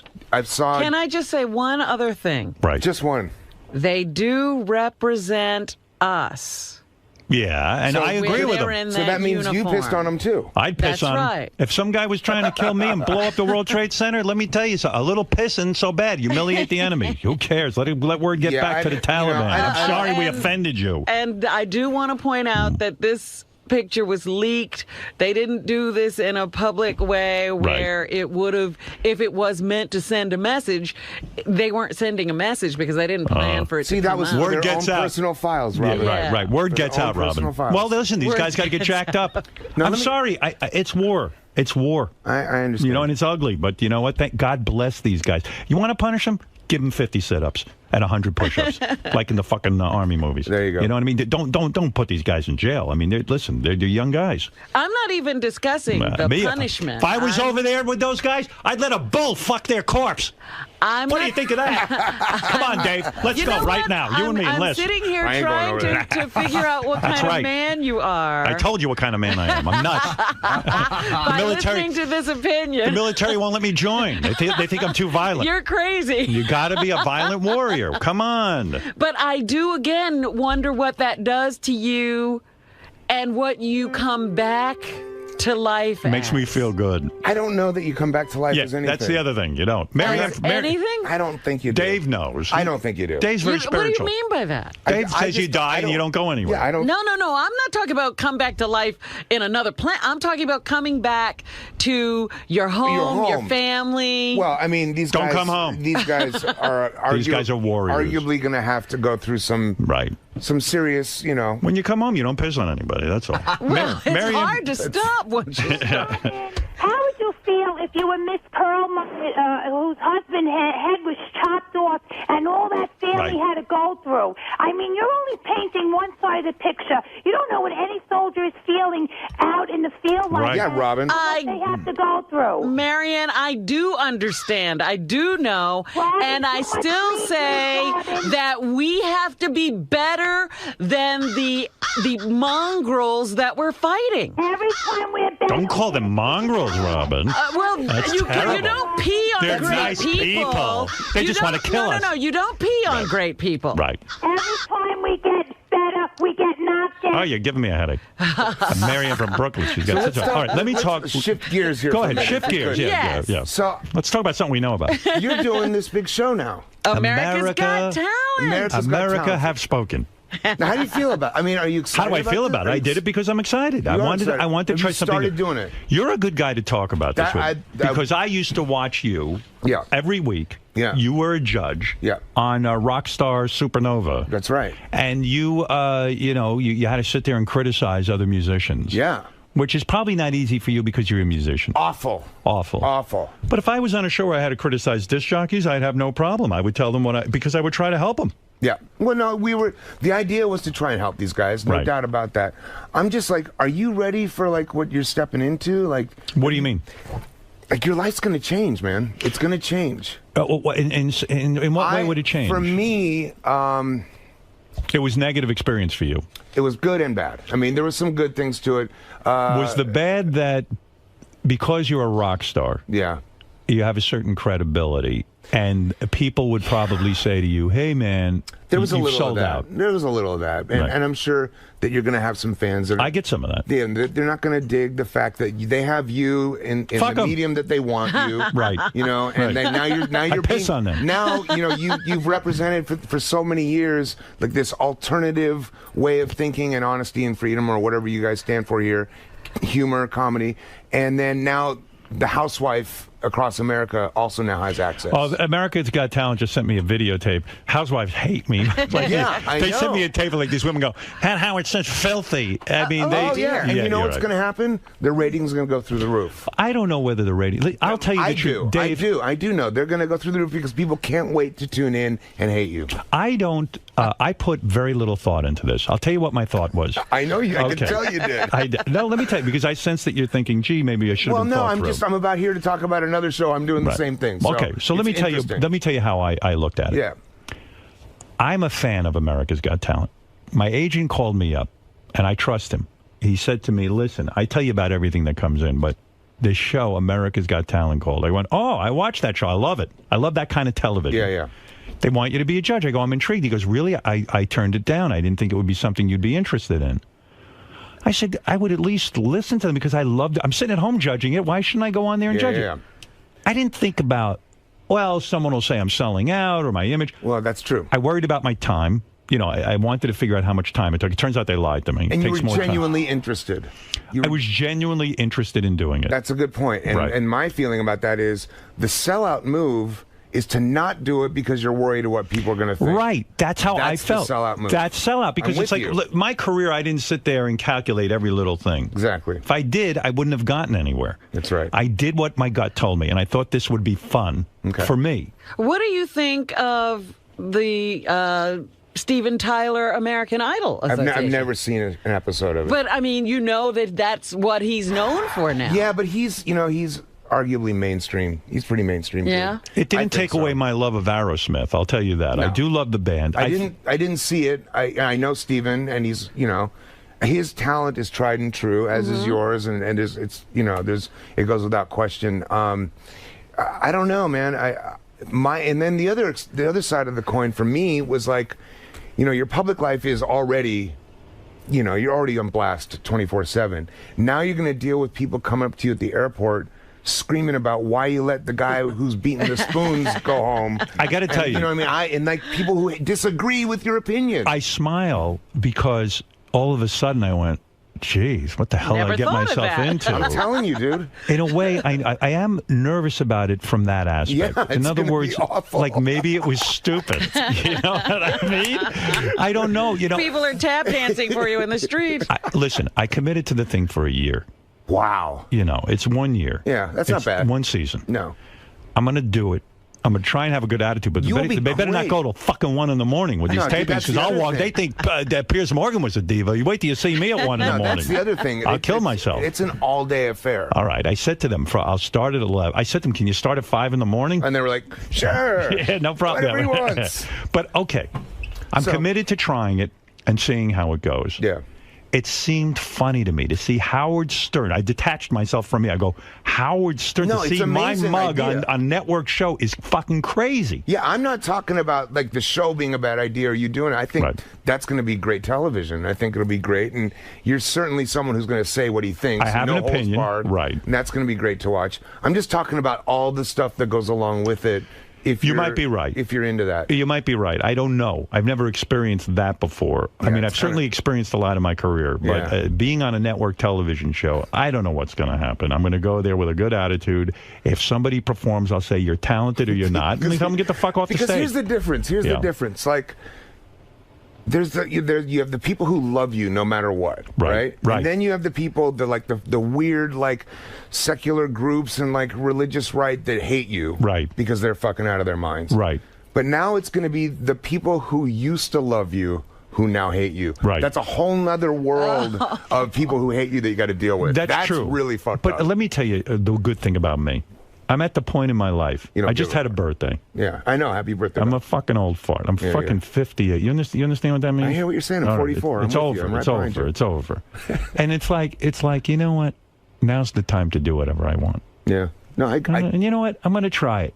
I think and there is going to be shit. So already I was in some tabloids and all kinds of crap. I mean, what am I going to tell you? Oh, yeah. I mean, now you're going to be... it's People Magazine and Us and In Touch and all this stuff, like that you kind of stay clear of for the most part. When you did the show, now they didn't dress you, did they? No, you just have wardrobe. You pick out what you want or wear your own thing. Yeah, I'm going today.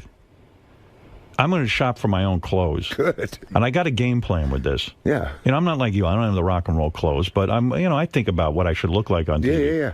My game plan, I got to go over to a store today.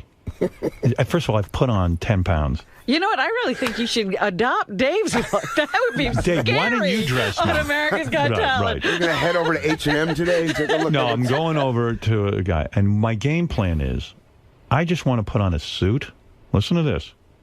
This way I don't have to think about anything. I like where you're going with this. I'll put on a shirt, a little jewelry, the whole thing. You know? Yeah. I mean, you're a guy. I see you put time into your outfits. Yeah. I see what's going on. Accessorize a little bit. It's a little girly, but why not? I'm like you. I care. It draws the women in. That's right. That's the whole I idea. love this thing. Yeah. Right. You know how to do it. I know what I'm doing. So I'm going to go in there because I don't want to put extra energy into shopping and worrying about that kind of shit. Yeah. I can't stand it. I'm not that kind of guy. No. So, all right, I'm trying to make it as palatable as possible. They're going to fly me in a private jet to these shows. Yeah. That ain't bad. It's not bad so at all. I can be on my iPad and relax when I go there. They put me up in a nice hotel. I already picked out the hotels I'm going to. Yeah, but you'll only be there for 5 hours. Okay, granted. But all right, I'm going to try and make it pleasant. Then they're going to fly me back, and then they move. Are you trying to talk me into thinking this is a good idea? Yes, because I could see you're really against this. No, I think it's going to be great.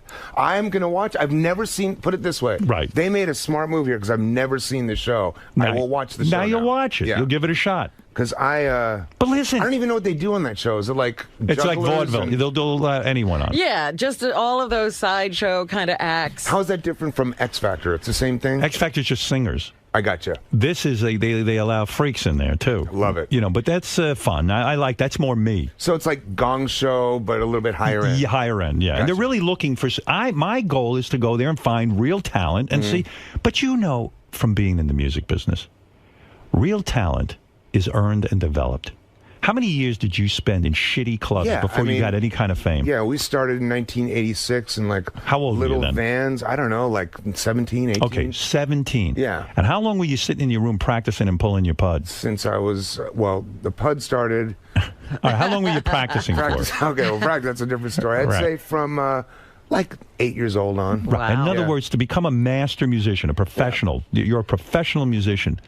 You started at 8. You probably put in how many? You probably put in your 10,000 hours of practice. Oh, easily. Yeah, easily. And then you go to clubs and you fail. Well, I don't know. I wouldn't say that. Yeah, but you don't. Yeah. You're not a success right away. For sure, absolutely. And you learn how to entertain crowds, and you learn how to write a song, and you learn. I mean, that's you know, people who go on these shows think instant success is going to happen. It's very rare. I know. It's very rare. It's true. It is true, and that has a lot to do with where the culture and society is now, and like. A lot of people just believe that being famous is going to solve everything for them. And it doesn't. And then when it doesn't, then they're really screwed. I would have thought marrying Carmen Electra solves everything for you, but it doesn't. You would think that, no. At the end of the day, it's, I can't imagine fucking her, though. It must be just phenomenal. How many guys get to fuck Carmen Electra? Don't answer that. No, we know of at least 2, 3. All right, let me rephrase Get my abacus out. Whoa. Abacus. Whoa. Easy. It's an Asian slang. Right? No, but I'm saying she's a spectacular beauty. The clothes come off, and oh my God, Madonna. What must go on there? You know what? I to be honest with you, that's so far from my thinking. Like that was just a bullshit. She's really so is. many girls Come on, ago man. now. Yeah, she's. My theory is that she wasn't that great sexually. That, in other words, sometimes beautiful women kind of just are a disappointment. They're just used to guys chasing after them, right? And then they don't have to do any work, right? Is that kind of what happened? I'm not saying that's what happened, but I do know that theory. Sure sounds like you're implying it. Hey. But that's a disappointment. You'd rather sometimes be with a 7 as opposed to a 10. A 7 who works in bed. Well, a 7 could also be a nighttime 9. Right. And if you're on heroin, it could also be a daytime 5. Which is right. You know what I'm saying? Do you ever sometimes? Well, I'm just saying. All right, listen. Let me ask you about your new show. With the numbers, I'm confused. What I'm saying is, the darker it gets, the hotter they can become. And by the way, I was talking to Nick. I was listening to you talk to Nick Cannon and this whole thing. I couldn't be further away from being different from that guy. Right. If if there was a yin and yang symbol we would be polar opposites. How does that work? In other words, I'm the white one, he's the black one. Yeah, but he's got the kid. He's got the 2 kids. That ain't you. He's into like the romance and the love and wants to get married, that whole thing. Right. And he's shying away from He gave up all that. Right. Yeah. For me, I'm going to get crucified for saying this, but I would have taken Kim Kardashian over Mariah Carey any day. You would have. Oh, yeah. Because you think she's dirtier. Yeah. And yeah, also probably. because that's got to be why. Because she probably also needs a little more than Mariah Carey, right? I don't know if needy sounds attractive. Did you ever fuck Kim Kardashian? No, that's the other thing. You would love it. I would, wouldn't I? Why don't you work still that? Single. Call her. Yeah. Pick up the phone. You could get her. It's not worth it. You could get her. I was trying to get into that with Nick, but because he's on terrestrial radio. Well, and that was the interesting thing. You waited until it was on his show. Right. To ask the hard-hitting questions of the day. Did I? I didn't realize that. It was amazing. It was amazing. Yeah, we don't really even think that way. I wasn't even thinking I know, that. but it totally flipped. I got to get a hold of that guy, and I'm sure I'll be able to now that I'm working with him. Yeah. And sit him down and really say to him, Dave Navarro made a good point. Kim Kardashian over Mariah Carey, and he says, what? See, the key is to be with Kim Kardashian and just play a Mariah Carey record. That's all the bases covered. Done. There you go. Well, talk to me about this show. You're doing a show about tattooing. I'm going to go get another. I want to get another tattoo. Every time I go, though, I'm so fucking paranoid with those needles and the dirty and the hepatitis C and the whole thing. That's not the deal anymore. No way? No. They open up new ones in front of you. But what about the ink? The ink is reused. No, it's not. They come out of little dropper bottles. They put them in little caps, and then when they're done with that cap, they just toss When's the last time you got tattooed? Oh, Friday the 13th. Is that true? Yeah. You just got one? Yeah, just one. You're not sick of the... your body's practically all covered. I don't think I'll ever get sick of it. You'd never get one on your face, though, right? I don't... you can never say never. The one I did was back here on my head, behind my ear. Right. So, why put one there? I thought because there's a shop called True Tattoo in Hollywood, right? And the owner Oliver Peck, who's on our show, also owns Elm Street Tattoo in Dallas, and they have every Friday the 13th. They do 24 hours. They crank out as many 13s as possible. What did you put? Oh, you put a 13? Yeah, it's just a 13. It's like a tradition at this point. Your tattoos all mean something to you. Not all of them. No. They don't. Some of them. Do you ever walk in and just get one? Yeah, like in other words, you don't pick it out. Do you say to the guy, "Slap something on me"? No, that doesn't happen, but I'll have a vague idea, and then we'll just talk to the artist and get it together. But at this point, some of them mean stuff. Some of them I think just look good. I have some a of friend. them are just commemorating moments, I have a close friend, believe it or not. I just have a close friend. That's all. I just want you to work that out. Great story, huh? Right. Good story? Who's that? No. I have a close friend, and it's funny. Whenever he sees a guy with a tattoo, and I have tattoos, not a lot like you, but I have them, he laughs. And he considers himself something of a man's man. He's just like, you know what? You guys are all fucking pussies. What do you need your art on your body? Yeah. You know what I mean? And maybe you're a little bored, and maybe you just need to go get a fucking life. Do you think it's mental illness? Completely. Do I think it's mental illness? Covering your body with pictures? You know what? In my case, probably more than likely. Right. You're completely covered. Sometimes I look at you and I go, there's a disturbing history on your arms. I'm not completely covered, but look, I like the art form. I've been doing this since I was for 26 years. Right. This is something that, and it's like, when you first get your first one, you're a young kid, and someone says, oh, that's a phase, and this and that. That phase is never worn off. In fact, all the things I was told were phases. Music, tattoos, girls, all the things that I was told that would wear off have never worn off. Do you think tattoos are a way of claiming your own body? In other words, I don't know, man. Is it the ultimate rebellion? You're trying to say to your mother or your father, hey, man, this is mine. I've heard that argument. I think that there's just, for every person, there's a whole different reason behind it. Does anything on you represent Carmen Electra? No. You don't have a Carmen? No. I did, but I covered it up. You did? Yeah. Why? It was really, it was a prime piece of real estate on my body, and it was just done badly. It was just... Was it also because when you make love to a woman, they see it and they read it? No. It was like, I had right in here in the center of my chest, I had a really poorly done... Heart? It was a CE. And it's cool, and I wouldn't have covered if it was awesome. What has Carmen been covered with? What is there? It's a Sacred Heart. A Sacred Heart. Yeah. You got rid of her and put the Sacred Heart on. It's still kind of... And so you're telling me I don't need to have a health scare every time I go into a tattoo place. They've got that all worked out. It depends on where you go. Right. You know what I mean? But I would say 99.9% of the shops are reliable. My wife and I are thinking of going in and putting our dog's name right here. Perfect. Is that okay? Yeah, it's great. You accept that? That's okay to do. Thumbs up from You me. ever have a dog's name on your own? Yeah, arguably several. There you go again. Oh, my. So, the new show. Yeah. A bunch of tattoo artists are competing for $100,000. That's right. It's like America's Got Talent, except for tattoo guys. Essentially, yeah. And who are It's the actually judges? like those cooking shows. Yeah. Who's the judge? It's myself, Oliver Peck, and Chris Nunez. Chris Nunez was on Miami Ink for a lot of years. Right. And Oliver Peck is a world-renowned. They're both amazing tattoo artists. I'm more of a host, $100,000 would change a tattoo artist's life because those guys don't make a lot of bread, do they? A lot of money. They don't. And these guys, here's the other thing about this show is that, arguably some are better than others, but they're all pretty, they're established tattoo artists. We're not like trying to teach anyone or try and have anybody. They're basically here to win $100,000. It's the most dangerous art, though, in the world when you think about it. You're putting on some dude's body, and if you fuck it up, he'll kill you. Yeah, that's the other thing is that in order to execute the quote unquote challenges, you need people to tattoo. So people come shuffling in to get tattoos by an artist that they've never met. Right. So that's kind of they've upped the ante on that level. But it's it's fun, it's cool, and what network is it on? It's on Spike. Spike. Spike. I want to ask something. So, does the person's reaction to their tattoo have something to do with the way they're judged? No. No.